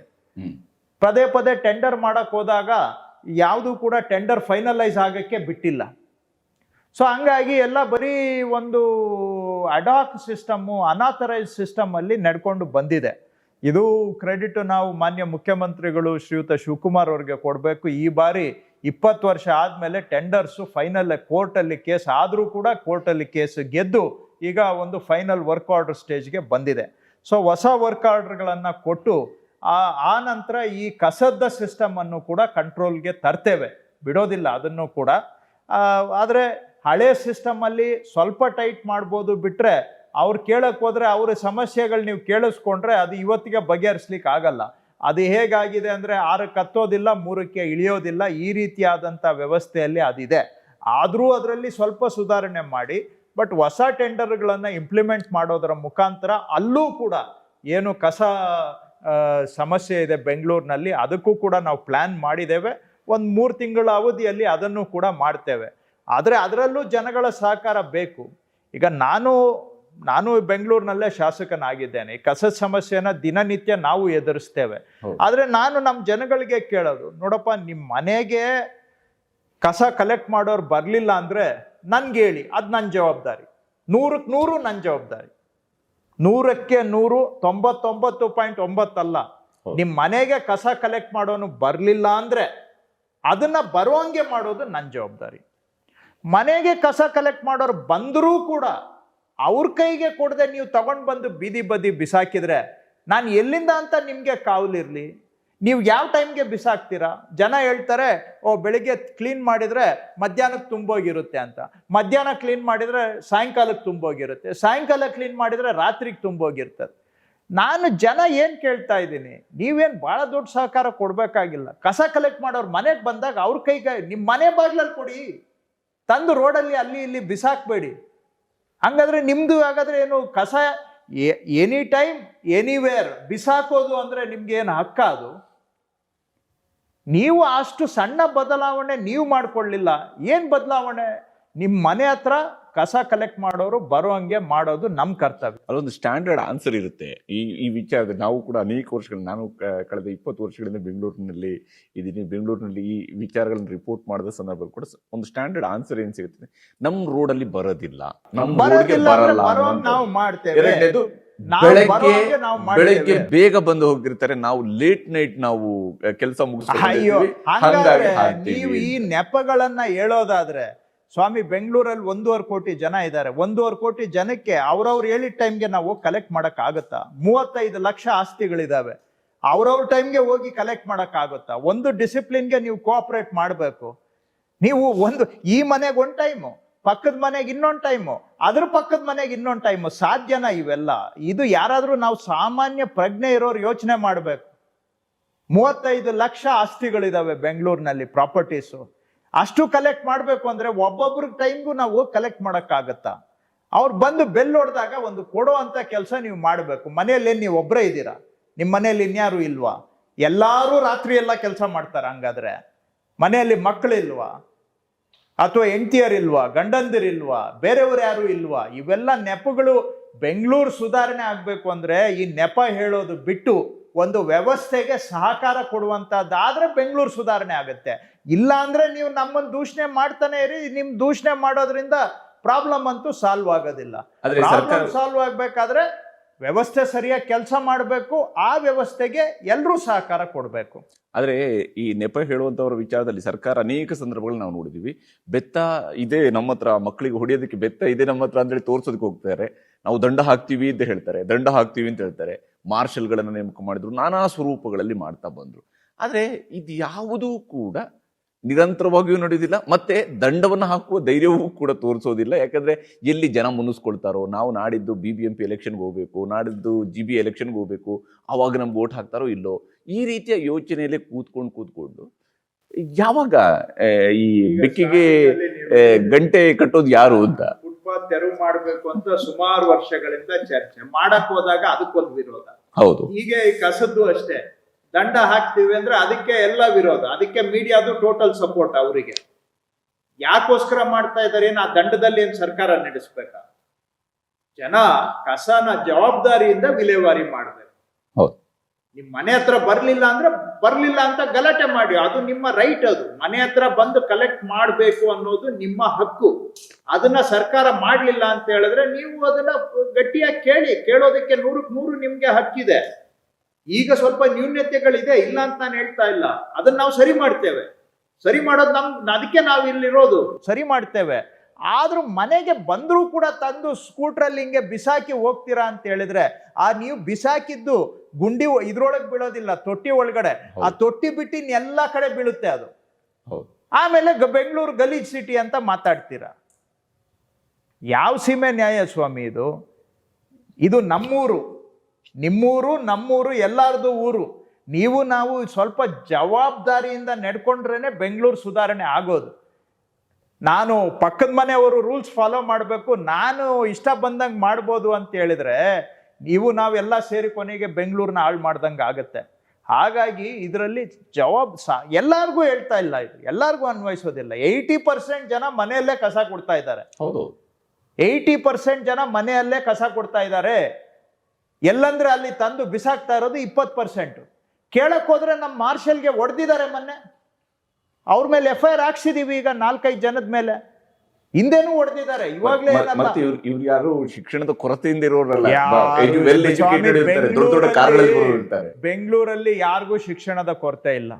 ಎಲ್ಲ ಒಬ್ರಿಗಿಂತ ಒಬ್ರು ಜಾಸ್ತಿ ಬುದ್ಧಿವಂತರೇ ಎಲ್ಲರೂ ಕೂಡ. ಇದು ದಡ್ರು ಪಾಪ ಆಮೇಲೆ ನೋಡಿ, ದಡ್ರಾಗ್ಲಿ ತಿಳುವಳಿಕೆ ಇಲ್ಲದೆ ಇರೋರಾಗ್ಲಿ ಯಾರು ಕೂಡ ಗೊತ್ತಿಲ್ಲ ಅಂತ ಹೇಳಿದ್ರು ಓ ಹಿಂಗ ಹೌದಾ ಅಂತ ಕೇಳಿ ತಿಳ್ಕೊಳ್ತಾರೆ. ಯಾರು ಪ್ರತಿರೋಧ ಮಾಡೋದಿಲ್ಲ. ಹೌದು, ಅಮಾಯಕರು ಯಾರು ಪ್ರತಿರೋಧ ಮಾಡೋದಿಲ್ಲ. ಇವ್ರು ಯಾರು ಅಮಾಯಕರಲ್ಲ, ಇವರು ಅತಿ ಬುದ್ಧಿವಂತರು. ಇವರು ಒಂದು ತಿಳಿದಿದ್ದು ಕೂಡ ತಗೊಂಡ್ ಬಂದು ಬಿಸಾಕ್ತಾರೆ ಅಂತ ಹೇಳಿದ್ರೆ, ಆಮೇಲೆ ಅಲ್ಲಿ ಬಿಸಾಕ್ಬಿಟ್ಟು ಇಲ್ಲಿ ಬ್ಲಾಕ್ ಸ್ಪಾಟು ಇಲ್ಲಿ ಕ್ಲೀನ್ ಮಾಡ್ಬೇಕು. ಹಾಗಾದ್ರೆ ನೀವು ಬಿಸಾಕ್ತಾ ಇರಿ, ನಿಮ್ ಹಿಂದ್ಗಡೆ ನಾನು ಕ್ಲೀನ್ ಮಾಡ್ತಾ ಇರ್ತೀನಿ. ನೀವೊಬ್ರು ಬಿಸಾಕಿದ್ರಿ, ಈಗ ನಿಮ್ಮದು ಎತ್ತಿದ್ರೆ ಆಮೇಲೆ ನಾನು ಹೋಗಿ ಬಿಸಾಕ್ತೀನಿ. ನಾನು ಹೋಗಿ ನಂದು ಎತ್ತಿದ್ರೆ ಇನ್ನೊಬ್ಬನ್ ತಂದು ಬಿಸಾಕ್ತಾನೆ. ಹಂಗಾದ್ರೆ 24 ಗಂಟೆ ಎತ್ತತಾನೆ ಇರ್ಬೇಕು. ನಿಮ್ಗೆ ಕಸ ಮನೆಯಿಂದ ಹೋಗ್ಬೇಕು. ಹಾಗಾದ್ರೆ ಅಲ್ಲಿ ಪೌರ ಕಾರ್ಮಿಕ ಇದಾರಲ್ಲ, ಅವ್ರಿಗೇನು ಒಂದು ಹ್ಯೂಮನ್ ಡಿಗ್ನಿಟಿ ಇಲ್ವಾ? ಅವ್ರಿಗೆ ಮನುಷ್ಯತ್ವ ಇಲ್ವಾ? ನಿಮ್ ಕಸ ನೀವು ಜವಾಬ್ದಾರಿ ವಿಲೆ ಮಾಡಕ್ ಆಗೋದಿಲ್ಲ. ತಂದು ರೋಡಲ್ಲಿ ಬಿಸಾಕಿದ್ರೆ ಅವ್ರು ಹೋಗಿ ಕೈ ಇಟ್ಟು ಎತ್ತಬೇಕು. ಅವ್ರಿಗೆ ಒಂದು ಕನಿಷ್ಠ ಮನುಷ್ಯನಿಗೆ ಇರ್ಬೇಕಾದಂತ ಗೌರವ ಅವ್ರಿಗಿಲ್ವಾ? ಹಾಗಾದ್ರೆ ನಿಮ್ಗೆ ಏನಾದ್ರೂ ಇಷ್ಟು ಮಾತಾಡ್ತಿರಲ್ಲ, ಅವ್ನ್ ಕಸ ಎತ್ತೋರ್ ಬಗ್ಗೆ ಏನಾದ್ರೂ ಕನಿಷ್ಠ ಗೌರವ ಇದೆಯಾ? ಒಬ್ಬ ಮನುಷ್ಯ ಅನ್ನೋದು ಅದು ಪ್ರಜ್ಞೆ ಇದೆಯಾ ನಿಮ್ಗೆ? ಅವ್ರು ಮನುಷ್ಯರು ಹೌದಾ ಅಲ್ವಾ? ನೀವು ಬಿಸಾಕೋದು, ಅವ್ರು ಎತ್ತೋದು. ಅವ್ರಿಗೆ ಸ್ವಾಭಿಮಾನ, ಬಡವರು ಅಂತೇಳಿ ಅವ್ರಿಗೆ ಸ್ವಾಭಿಮಾನ ಇಲ್ವಾ? ಯೋಚನೆ ಮಾಡ್ಬೇಕಾ ಬೇಡವಾ ನಾವಿದೆಲ್ಲರೂ ಕೂಡ? ಆಮೇಲೆ ಸಿಟಿ ಹಾಳಾಗೋಯ್ತು, ಗಲೀಜಾಗೋಯ್ತು ಅಂತ ಮಾತಾಡೋದು. ಎಲ್ಲರಿಗೂ ಹೇಳ್ತಾ ಇಲ್ಲ ಇದು. 80% ಜನ ಈ ರೀತಿ ಮಾಡ್ತಾ ಇಲ್ಲ. ಒಂದು 20% ಯಾರಿದ್ದಾರೆ ಅವ್ರಿಗೆ ಹೇಳ್ತಾ ಇದ್ದೇನೆ ನಾನು. ಬಟ್ ಎನಿವೇ, ಅವ್ರಿಗೆ ಒಳ್ಳೆ ಮಾತಲ್ಲಿ ನಾವು ಹೇಳೋಷ್ಟು ಹೇಳ್ತೇವೆ. ಬಗ್ಲಿಲ್ಲ ಅಂತ ಹೇಳಿದ್ರೆ ನೋಡೋಣ ಮುಂದೆ. ಅದನ್ನು ಏನು ನಾವು ಸುಮ್ಮನೆ ಕೂತ್ಕೊಳ್ಳೋಕೆ ಆಗೋದಿಲ್ಲ. ಯಾಕಂದ್ರೆ ಕೆಲವ್ರು ತಪ್ಪು ಮಾಡೋದ್ರಿಂದ ಇಡೀ ಬೆಂಗಳೂರಿಗೆ ಹಾಳಾಗುತ್ತೆ, ಇಡೀ ಬೆಂಗಳೂರಿಗೆ ಕೆಟ್ಟ ಹೆಸರು ಬರುತ್ತೆ ಅಂದ್ರೆ ನಾವಂತೂ ಖಂಡಿತ ಸುಮ್ಮನೆ ಇರೋಕೆ ಆಗೋದಿಲ್ಲ.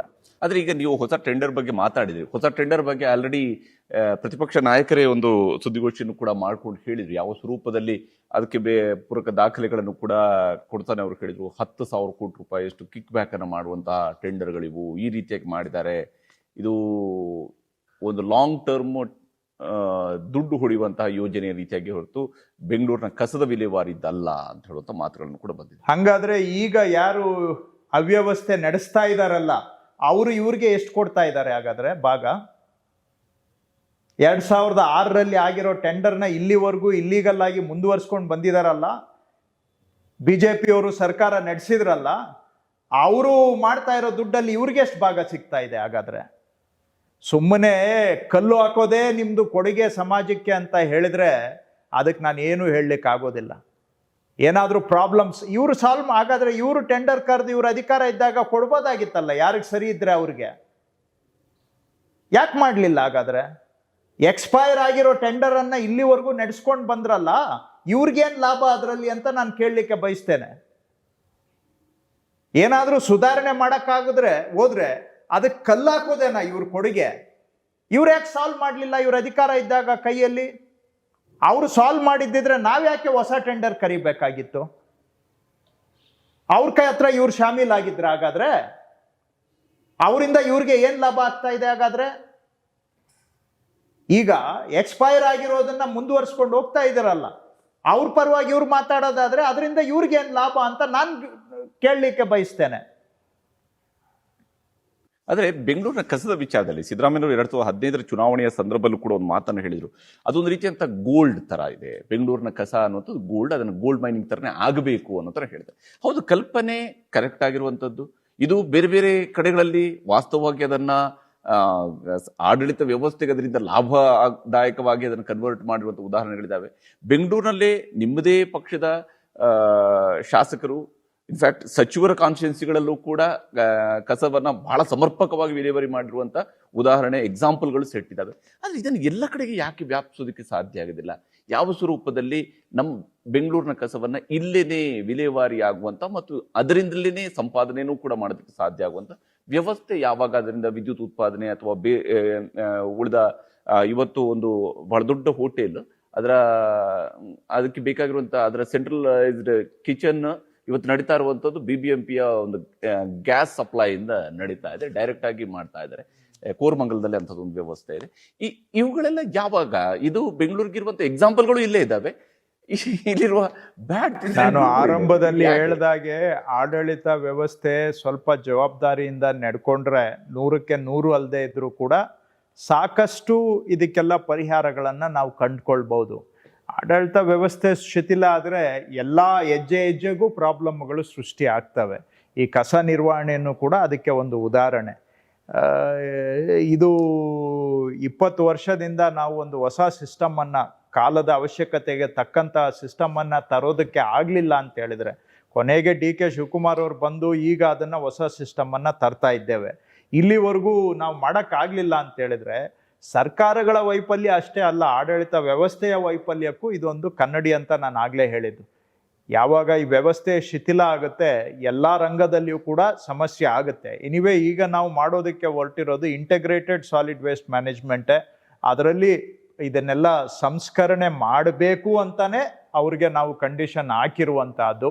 ಸೊ ಸಂಸ್ಕರಣೆ ಕಡ್ಡಾಯ ಅವರು ಮಾಡಬೇಕಾಗತ್ತೆ. ಸೊ ನೋಡೋಣ, ಇದರಿಂದ ಸ್ವಲ್ಪ ಏನು ತಾವು ಹೇಳಿದ್ರಿ ಸಂಸ್ಕರಣೆ ಮಾಡಬೇಕು, ಅದನ್ನು ಬೇರೆ ಉತ್ಪನ್ನಗಳನ್ನಾಗಿ ಅದರಿಂದ ತೆಗಿಬೇಕು, ಅದು ಉಪಯೋಗ ಆಗಬೇಕು ಅಂತ ಆ ಕಾರಣಕ್ಕೆ ಈ ಹೊಸ ವ್ಯವಸ್ಥೆಯನ್ನು ತರಲಿಕ್ಕೆ ಹೊರಟಿರೋದು.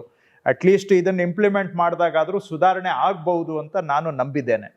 ಈಗ ಇಲ್ಲಿ ಬೆಂಗಳೂರಿನಲ್ಲಿ ವಿಚಾರಕ್ಕೆ ಬಂದಾಗಲೇ ಬೀದಿ ನಾಯಿಗಳ ಕಾಟ ಇದು ಭಾಳ, ಯಾಕಂದರೆ ಬೆಂಗಳೂರಿನಲ್ಲಿ ಬಹುಶಃ 2008 ಅಥವಾ 2009 ಇರಬೇಕು, ಬೆಂಗಳೂರಿನ ಚಂದ್ರ ಲೇಔಟ್ನಲ್ಲಿ ಒಂದು ಮಗುವನ್ನು ಬೀದಿ ನಾಯಿಗಳು ಕಚ್ಚಿ ಕೊಂದಿರುವಂಥದ್ದನ್ನು ನಾವು ರಿಪೋರ್ಟ್ ಮಾಡಿದ್ವಿ. ಅದಾದ ನಂತರವೂ ಕೂಡ ಅನೇಕ ಪ್ರಕರಣಗಳನ್ನ, ಅದಕ್ಕಿಂತ ಹಿಂದೆಯೂ ಕೂಡ ಅನೇಕ ಪ್ರಕರಣಗಳಿದೆ, ಅದಾದ ನಂತರವೂ ಕೂಡ ಅನೇಕ ಪ್ರಕರಣಗಳಾಗ್ತಿದ್ವಿ. ಇವುಗಳ ಕಂಟ್ರೋಲ್ಗೆ ಬೇಕಾಗಿರುವಂಥ ಸುಪ್ರೀಂ ಕೋರ್ಟ್ ಒಂದಷ್ಟು ಡೈರೆಕ್ಷನ್ಸ್ಗಳನ್ನು ಕೊಟ್ಟಿದೆ. ಅದು ಕಂಟ್ರೋಲ್ಗೆ ಹೇಗೆ, ಇದು ನೋಡಿ ಪ್ರಿಯರು ಇದ್ದಾರೆ ಒಂದು ಕಡೆಯಲ್ಲಿ, ಮತ್ತೊಂದು ಕಡೆಯಲ್ಲಿ ಇದು ಸಮಸ್ಯೆಯೂ ಇದೆ. ಇವೆರಡನ್ನೂ ಕೂಡ ಹೇಗೆ, ಪ್ರಾಣಿಗಳು ಬದುಕಬೇಕು ನಿಜ, ಆದ್ರೆ ಅದು ಸಮಸ್ಯೆಯೂ ಕೂಡ ಆಗಬಾರ್ದಲ್ಲ. ಅಲ್ಲ, ಇದಕ್ಕೆ ಸೊಲ್ಯೂಷನ್ ಇದೆ. ಎಗೇನು ನಾನು ಪದೇ ಪದೇ ಹೇಳಿದ್ದನ್ನೇ ಹೇಳ್ತಾ ಇದ್ದೀನಿ ಅಂತ ತಮ್ಗೆ ಅನ್ನಿಸ್ಬೋದು. ಆಡಳಿತ ವ್ಯವಸ್ಥೆ ಸರಿ ಇಲ್ಲ ಅಂತ ಹೇಳಿದ್ರೆ ಏನಾಗುತ್ತೆ ಅನ್ನೋದಕ್ಕೆ ಇದೊಂದು ಉದಾಹರಣೆ. 2000 ಇಸ್ವಿಯಿಂದ ಆ ನಾಯಿಗಳ ಸಂತಾನ ಹರಣ ಚಿಕಿತ್ಸೆಯನ್ನು ನಾವು ಮಾಡಿಕೊಂಡೇ ಬಂದಿದ್ದೀವಿ. ಇಲ್ಲಿವರೆಗೂ ಎಷ್ಟು ನಾಯಿಗಳಿಗೆ ಮಾಡಿದ್ದೀವಿ ಅಂತ ಹೇಳಿದ್ರೆ ಲಕ್ಷಾಂತರ ನಾಯಿಗಳು ಮಾಡಿದವ್ರೆ.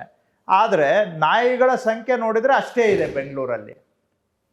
ಇದು ಒಂಥರ ಮ್ಯಾಜಿಕ್. ಈಗ ಲಕ್ಷ ನಾಯಿಗಳಿಗೆ ಸಂತಾನ ಹರಣ ಚಿಕಿತ್ಸೆ ಆಗಿದೆ. ಹಾಗಿದ್ರೆ ನಾಯಿಗಳ ಸಂಖ್ಯೆ ಕಮ್ಮಿ ಆಗ್ಬೇಕಾಗಿತ್ತಲ್ಲ, ಆದ್ರೆ ನಾಯಿಗಳ ಸಂಖ್ಯೆ ಮಾತ್ರ ಅಷ್ಟೇ ಇದೆ. ಸೊ ಅಲ್ಲಿಗೆ ಏನು ಅನುಷ್ಠಾನ ಮಾಡಿದ್ದಾರೆ? ಬರೀ ಪೇಪರಲ್ಲಿ ಇದು ಲೆಕ್ಕಕ್ಕೆ ಇದೆಯಾ? ಇದು ಇವತ್ತಿಂದಲ್ಲ, 25 ವರ್ಷದಿಂದ ನಡೆದು ಬಂದಿದೆ. ಸಂತಾನಹರಣ ಚಿಕಿತ್ಸೆ ಪ್ರತಿ ವರ್ಷ ನಡೀತಾ ಇದೆ. ಅದು ಸರಿಯಾಗಿ ಆಗ್ಬಿಟ್ಟಿದ್ದಿದ್ರೆ ಇಷ್ಟೊತ್ತಿಗೆ ನಾಯಿಗಳ ಸಂಖ್ಯೆ, ಬೀದಿ ನಾಯಿಗಳ ಸಂಖ್ಯೆ ಕಮ್ಮಿ ಆಗಿರ್ತಾ ಇತ್ತು. ಈಗ ಅವುಗಳನ್ನು ನಾವು ಅಮಾನವೀಯಾಗಿ ಕೊಲ್ಲೋದಕ್ಕಂತೂ ಆಗೋದಿಲ್ಲ. ಸಂತಾನಹರಣ ಚಿಕಿತ್ಸೆ ಮಾಡಿಬಿಟ್ರೆ ಆಟೋಮ್ಯಾಟಿಕಲಿ ಡಾಗ್ ಪಾಪ್ಯುಲೇಷನ್ ಕಂಟ್ರೋಲ್ಗೆ ಬರುತ್ತೆ. ಪೇಪರಲ್ಲಿ ಮಾಡಿದ್ದೀವಿ ಅಂತ ಹೇಳ್ತಾರೆ, ಆದರೆ ಅಲ್ಲಿ ನೋಡಿದರೆ ನಾಯಿಗಳು ಹುಟ್ಟುತ್ತಾನೆ ಇದ್ದಾವೆ. ಇಲ್ಲಿ ಹಂಗಾದ್ರೆ ಬರೀ ಲೆಕ್ಕದಲ್ಲಿ ಪೇಪರಲ್ಲಿ ಆಗಿದೆ, ನಿಜವಾಗಿ ಆಗಿಲ್ಲ. ಇದನ್ನ ಜವಾಬ್ದಾರಿ ಸ್ಥಾನದಲ್ಲಿದ್ದವರು ಕಾಲಕ್ಕೆ ಕೇಳಬೇಕಾಗಿತ್ತು. ಏನ್ರಿ ಇಷ್ಟು ನಂಗೆ ಮಾಡಿದೀವಿ ಅಂತ ಹೇಳ್ತೀರಾ, ಇಷ್ಟು ದುಡ್ಡು ಖರ್ಚಾಗಿದೆ, ಹಾಗಾದ್ರೆ ನಾಯಿಗಳು ಯಾಕೆ ಹುಟ್ಟುತ್ತಾ ಇದ್ದಾವೆ ಬೀದಿ ನಾಯಿಗಳು? ಆಡಳಿತ ವ್ಯವಸ್ಥೆ ಸರಿ ಇಲ್ಲ ಅಂತ ಹೇಳಿದ್ರೆ ದುಡ್ಡು ಖರ್ಚಾಗಿದೆ, ಪೇಪರಲ್ಲಿ ಲೆಕ್ಕನೂ ಬರೆದಿದ್ದಾರೆ, ಆದರೆ ಸಮಸ್ಯೆ ಮಾತ್ರ ಹಂಗೆ ಇದೆ. ಇದು ಹೆಂಗೆ ಆಯಿತು ಅಂದರೆ ನಮ್ಮ ಹಳ್ಳಿ ಭಾಷೆಯಲ್ಲಿ ಹೇಳ್ತಾರಲ್ಲ, operation success, patient dead. So ಇಲ್ಲಿ ರಿಸಲ್ಟ್ ಇಲ್ಲ, ಆದರೆ ಕೆಲಸ ಆಗಿದೆ, ರಿಸಲ್ಟ್ ಮಾತ್ರ 0. ಇದು ಒಂದು ಕನ್ನಡಿ. ನಾನು ಆಗಲೇ ಹೇಳಿದ್ನಲ್ಲ, ಕನ್ನಡಿ ಇವೆಲ್ಲ ನಮ್ಮ ಆಡಳಿತ ವ್ಯವಸ್ಥೆಗೆ ಅಂತ. ಈ ಥರ ಸಿಸ್ಟಮ್ 25 ವರ್ಷದಿಂದ ನಡ್ಕೊಂಡು ಬಂದಿದೆ ಇಲ್ಲಿ. ಈಗ ನಾವು ಅದಕ್ಕೇನೋ ಬಿಗಿ ಮಾಡೋದಕ್ಕೆ ಹೊರಟಿದ್ದೀವಿ. ನೋಡೋಣ ಏನಾಗುತ್ತೆ ಫಲಿತಾಂಶ ತರೋದು. ನಾನು 3 ವರ್ಷ ಟಾರ್ಗೆಟ್ ಕೊಟ್ಟಿದ್ದೇನೆ. 3 ವರ್ಷದಲ್ಲಿ 100% ಈ ಸಂತಾನ ಹರಣ ಚಿಕಿತ್ಸೆ ಎಲ್ಲ ಬೀದಿ ನಾಯಿಗಳಿಗೆ ಆಗಬೇಕು ಅಂತೇಳಿ. ಆಮೇಲೆ ವರ್ಷಕ್ಕೆ ಅವರು ಒಂದು 40,000 45,000 ಅಷ್ಟು ಸಂತಾನಹರಣ ಚಿಕಿತ್ಸೆ ಮಾಡ್ತಾ ಇದ್ರು. ಅದನ್ನ ಡಬಲ್ ಮಾಡಬೇಕು ಅಂತಾನು ಕೂಡ ಹೇಳಿದ್ದೇನೆ. ಸೊ 3 ವರ್ಷ ನಾವು 90,000 1 ಲಕ್ಷ ಮಾಡಿದರೆ ಬೆಂಗಳೂರಲ್ಲಿ ಹೆಚ್ಚು ಕಮ್ಮಿ 2,80,000 ಬೀದಿ ನಾಯಿಗಳು ಇದೆ ಅಂತ ಒಂದು ಅಂದಾಜು. ಸೊ ಒಂದು 3 ವರ್ಷದ ಅವಧಿಯಲ್ಲಿ ಎಲ್ಲವನ್ನೂ ನಾವು ಸ್ಟೆರಿಲೈಸ್ ಮಾಡಿದರೆ ಬಹುಶಃ ಆನಂತರ ಆದರೂ ಕಂಟ್ರೋಲ್ಗೆ ಬರಬಹುದು ಅಂತ ಹೇಳಿ ಅದಕ್ಕೂ ಕೂಡ ಹೆಜ್ಜೆ ಇಟ್ಟಿದ್ದೇವೆ ಈಗಾಗಲೇ. ನಿಮ್ಮ ವಿಧಾನಸಭಾ ಕ್ಷೇತ್ರದ ವ್ಯಾಪ್ತಿಯಲ್ಲಿ ಕೂಡ BBMPಯ ಶಾಲೆಯ ಒಂದು ಬಹಳ ಒಳ್ಳೆಯ ಮಾಡೆಲ್ ಒಂದನ್ನು ಕ್ರಿಯೇಟ್ ಮಾಡಿದಿರಿ ನೀವು. ಬ್ಯಾಟರಾಯನಪುರದಲ್ಲೂ ಕೂಡ ಒಂದು ಕ್ರಿಯೇಟ್ ಮಾಡಿದಿರಿ. ಆ ರೀತಿಯಾಗಿ ಬೆಂಗಳೂರಿನಲ್ಲಿ ಕಾಂಗ್ರೆಸ್ನ ಶಾಸಕರುಗಳು ಮತ್ತು ಭಾರತೀಯ ಜನತಾ ಪಕ್ಷದ ಶಾಸಕರು ಕೂಡ ಅವರವರ ಕಾನ್ಶಿಯಸ್ ಇಂಡಿವಿಜುವಲ್ ಆಗಿ ಕೆಲವು ಶಾಲೆಗಳ ಅಭಿವೃದ್ಧಿ ಆಗಿದ್ದಾವೆ. ಅದು BTM ಲೇಔಟ್ ಕ್ಷೇತ್ರದಲ್ಲಿ ಇರಬಹುದು, ಅಥವಾ ಅದು ಮಲ್ಲೇಶ್ವರಂ ವಿಧಾನಸಭಾ ಕ್ಷೇತ್ರದಲ್ಲಿರ್ಬೋದು, ಹೀಗೆ ಬೇರೆ ಬೇರೆ ಕಡೆಗಳಲ್ಲಿ ಮಾಡಿದ್ದಾರೆ. ಆದರೆ ಇಡೀ ಬೆಂಗಳೂರಿನಲ್ಲಿರುವಂಥ ಎಲ್ಲ BBMP ಶಾಲೆಗಳು, ಯಾಕಂದರೆ BBMP ಶಾಲೆಗಳಲ್ಲಿ ಇವತ್ತು ಓದ್ತಿರುವಂಥದ್ದು 100% ಅದು ಬಡವರ ಮಕ್ಕಳೇ ಓದ್ತಾ ಇರುವಂಥದ್ದು, ದುಡಿಯುವ ವರ್ಗದವರ ಮಕ್ಕಳೇ ಓದ್ತಾ ಇರುವಂಥದ್ದು. ಆ ಮಕ್ಕಳಿಗೆ ಒಂದು ಒಳ್ಳೆಯ ಎಜುಕೇಷನನ್ನು ಕೊಡಬೇಕು ಅನ್ನುವಂಥ ನಿಟ್ಟಿನಲ್ಲಿ ತಮ್ಮ ಗುರಿ ಏನಿದೆ? ಯಾಕಂದರೆ ಇದು ನೇರವಾಗಿ ತಮ್ಮ ವ್ಯಾಪ್ತಿಯಲ್ಲಿ ಬರೋದ್ರಿಂದ ತಮ್ಮ ಗುರಿ ಏನಿದೆ ಇದಕ್ಕೆ? ನಮ್ಮ ಮುಖ್ಯಮಂತ್ರಿಗಳು ಮಾನ್ಯ ಶಿವಕುಮಾರ್ ಅವರು CSR ಹಣವನ್ನ ಬಳಸ್ಕೊಂಡು ಈ ಶಾಲೆಗಳನ್ನ ಎಲ್ಲವನ್ನೂ ಕೂಡ ಅಪ್ಗ್ರೇಡ್ ಮಾಡಬೇಕು ಅಂತ ಬಹಳ ಮಹತ್ವಾಕಾಂಕ್ಷಿ ಯೋಜನೆಯನ್ನ ಇಟ್ಕೊಂಡಿದ್ದಾರೆ. ಅವರು ಇದಕ್ಕೆ ಈಗಾಗಲೇ 4 ಸಭೆಗಳನ್ನ ಉಪಮುಖ್ಯಮಂತ್ರಿಗಳು ಇದ್ದಾಗ್ಲೇನೆ CSR ಕಂಪನಿಗಳ ಜೊತೆಗೆ ಮಾಡಿದ್ದಾರೆ. ಅವರು ಕೂಡ ಕೆಲವರು ದಾನಿಗಳು ಮುಂದೆ ಬಂದು ಇದನ್ನ ಕೈಗೆತ್ಕೊಳ್ತೀವಿ ಅಂತ ಹೇಳಿದ್ದಾರೆ. ಸೊ ಮೂಲಭೂತ ಸೌಕರ್ಯಗಳನ್ನ ಒದಗಿಸುವ ದಿಕ್ಕಿನಲ್ಲಿ ಸ್ವಲ್ಪ CSR ಅನ್ನ ಬಳಸ್ಕೊಂಡು, ಎರಡನೇದು ಕ್ವಾಲಿಟಿ ಆಫ್ ಎಜುಕೇಷನ್ನು ಕೂಡ ಅಲ್ಲಿ ಇಂಪ್ರೂವ್ ಆಗಬೇಕು. ಎಲ್ಲ ನಾವು ನಮ್ಮ ಶಾಲೆಗಳಲ್ಲಿರೋ ಮೇಸ್ಟ್ರುಗಳು ಮೆಜಾರಿಟಿ ಎಲ್ಲರಿಗೂ ಒಳ್ಳೊಳ್ಳೆ ಪ್ರೈವೇಟ್ ಸ್ಕೂಲಲ್ಲಿ ಕೊಡೋದಕ್ಕಿಂತ 2-3 ಪಟ್ಟು ಸಂಬಳನೇ ಕೊಡ್ತೇವೆ, ಅವ್ರಿಗಿಂತ 3 ಪಟ್ಟು ಹೆಚ್ಚು ಸಂಬಳ ಕೊಡ್ತಾ ಇದ್ದೇವೆ. ಸೊ ಕ್ವಾಲಿಟಿ ಟೀಚರ್ಸು ಇದ್ದಾರೆ, ಅದರ ವ್ಯವಸ್ಥೆ ಸುಧಾರಣೆ ಆಗಬೇಕು. ಸೊ ಒಂದು ಕಡೆ ಮೂಲಭೂತ ಸೌಕರ್ಯ ಕೊಡಬೇಕು ಥ್ರೂ CSR ಫಂಡ್ಸು, ಇನ್ನೊಂದು ಕಡೆ ತಕ್ಕಂಗೆ ಕ್ವಾಲಿಟಿಯನ್ನು ಕೂಡ ನಾವು ಮ್ಯಾಚ್ ಮಾಡಬೇಕು.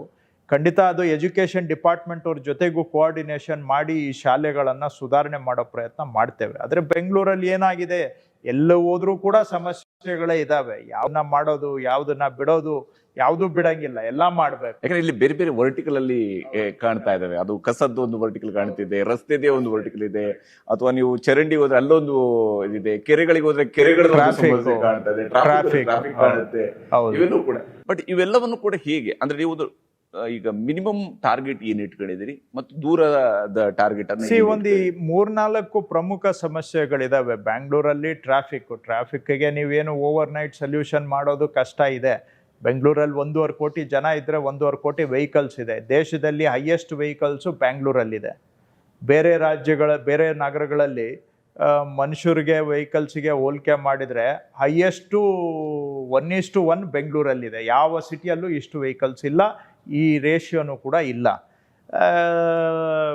ಪ್ಲಸ್ ಜನಸಂಖ್ಯೆ ಎಕ್ಸ್ಪ್ಲೋಷನ್ ಆಗಿ ಬೆಂಗಳೂರಿನಲ್ಲಿ ಬರುವಂಥವರು, ನೆಲೆಸುವಂಥವ್ರ ಸಂಖ್ಯೆ ಜಾಸ್ತಿ ಆಗಿ ಇವತ್ತು ಟ್ರಾಫಿಕ್ ಪ್ರಾಬ್ಲಮ್ಮು ಬಹಳ ಜಟಿಲ ಆಗಿದೆ.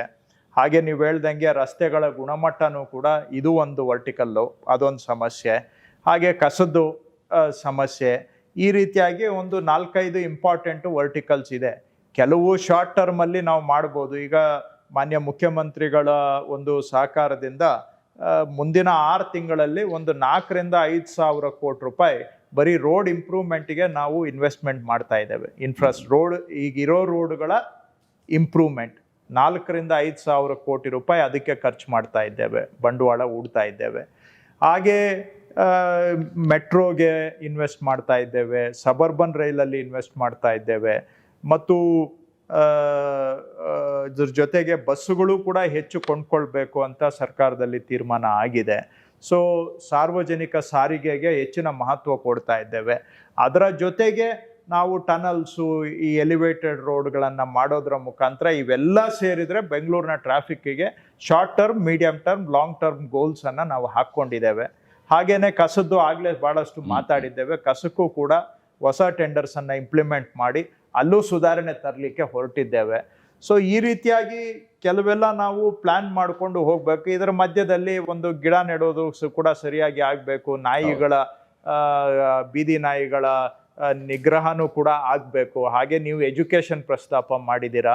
ಸೊ ಇವೆಲ್ಲ ಪ್ಯಾರಲಲ್ ಆಗಿ ಮಾಡ್ಕೊಂಡು ಹೋಗ್ಬೇಕಾಗುತ್ತೆ. ಆದರೆ ಈ ಬೆಂಗಳೂರಲ್ಲಿ ಯಾವುದು ಕೂಡ ಸಲೀಸಾಗಿ ಆಗೋದಿಲ್ಲ. ಭಾಳ ಪರಿಶ್ರಮ, ತಲೆ ಕೆಡಿಸ್ಕೊಂಡು ಕೆಲಸ ಮಾಡಿದ್ರೇ ಇಲ್ಲಿ ಏನಾದರೂ ಒಂದು ಸಾಧನೆ ಮಾಡೋದಕ್ಕಾಗೋದು. ವ್ಯವಸ್ಥೆ ಆ ರೀತಿ ಇದೆ. ಮತ್ತು ಇಲ್ಲಿ ಏನು ಮಾಡೋಕ್ಕೋದ್ರೂ ಇಲ್ಲಿ ಪರ ವಿರೋಧ ಟೀಕೆಗಳು ಬಹಳ ಬರ್ತವೆ. ಅವೆಲ್ಲದ್ರ ಮಧ್ಯೆ ಮಾಡಬೇಕು. ನಾನು ಆಗಲೇ ಆರಂಭದಲ್ಲಿ ಹೇಳಿದ್ನಲ್ಲ, ಮಾಡಿದ್ರೂ ತಪ್ಪು, ಮಾಡದೇ ಇದ್ರೂ ತಪ್ಪು. ಇಲ್ಲಿ ಆ ರೀತಿಯಾದಂಥ ಮಾಡಿಲ್ಲ ಅಂತ ಹೇಳಿದ್ರೆ, ಏನಾದರೂ ಮಾಡೋಕ್ಕೆ ಹೋದರೆ ಅದಕ್ಕೂ ಎಲ್ಲ ಟೀಕೆ ಟಿಪ್ಪಣಿಗಳು. ಪರ್ಫೆಕ್ಟಾಗಿ ಮಾಡಬೇಕು ಅಂತ ಹೇಳಿದ್ರೆ ಎಲ್ಲಿ ಸಾಧ್ಯ ನಮ್ಮ ಇವತ್ತಿನ ವ್ಯವಸ್ಥೆಯಲ್ಲಿ. ಸೊ ಇರೋಣ, ಆದರೂ ಇರಲಿ, ಇದರ ಮಧ್ಯ ನಾವು ಏನೋ ಒಂದಷ್ಟು ಇಂಪ್ರೂವ್ಮೆಂಟನ್ನು ಮಾಡಬೇಕಾಗತ್ತೆ. ಖಂಡಿತ ಅದ್ರ ಕಡೆ ಮಾಡೋಣ. ಎಸ್ ಎಂ ಕೃಷ್ಣ ಅವರು ಬೆಂಗಳೂರನ್ನ ಸಿಂಗಾಪುರ ಮಾಡ್ತೀನಿ ಅಂತ ಅದೊಂದು ದೊಡ್ಡ ಕನಸನ್ನ ಈ ಬೆಂಗಳೂರಿಗೆ ಬಿತ್ತಿದ್ರು. ಅದು ಹೈಟೆಕ್ ನಗರವಾಗಿ ಬೆಂಗಳೂರು ಬೆಳೆಯೋದ್ರಲ್ಲೂ ಕೂಡ ಅದು ಬಹಳ ದೊಡ್ಡದಾದಂತಹ ಒಂದು ಕೊಡುಗೆ, ಅದು ಒಂದು ಭಾಗ ಆಯಿತು. D K Shivakumar brand Bengaluru ಮಾಡ್ತೀನಿ ಅಂತ ಹೇಳಿದ್ರು. ಬೆಂಗಳೂರಿನಲ್ಲಿ ಒಂದು ಆಕರ್ಷಣೆ ಬೇಕು ಅನ್ನೋದನ್ನು ಕೂಡ ಅವರು ಗಮನಿಸಿದ್ರು. ತಾವು ಬೆಂಗಳೂರು ಅಭಿವೃದ್ಧಿ ಸಚಿವರಾಗಿ ತಮ್ಮ ಗುರಿ ಏನು, ಬೆಂಗಳೂರು ಹೆಂಗೆ ಇರಬೇಕು ಅಂತ ಹೇಳುತ್ತೆ ತಾವು? ಬೆಂಗಳೂರು ಒಂದು ಗ್ಲೋಬಲ್ ಸಿಟಿನೂ ಆಗಬೇಕು ನಿಜ, ಬ್ರ್ಯಾಂಡ್ ಬೆಂಗಳೂರು ಆಗಬೇಕು ನಿಜ. ಅದರ ಜೊತೆಗೆ ಮುಖ್ಯವಾಗಿ ನನ್ನ ಪ್ರಯಾರಿಟಿ ಇಲ್ಲಿ ವಾಸ ಮಾಡೋ ಜನಗಳಿಗೆ ಅವರ ಜೀವನ ಗುಣಮಟ್ಟ ಡೇ ಟು ಡೇ ಸುಧಾರಣೆ ಆಗಬೇಕು. ಡೇ ಟು ಡೇ ಲೈಫ್ ಏನಿದೆ ಅದರ ಕ್ವಾಲಿಟಿ ಇಂಪ್ರೂವ್ಮೆಂಟ್ ಆಗಬೇಕು. ಸೊ ನಮ್ಮದು ಫಸ್ಟ್ ಪ್ರಯಾರಿಟಿ ಇಲ್ಲಿ ವಾಸ ಮಾಡೋ ಜನಗಳ ಜೀವನ ಗುಣಮಟ್ಟ.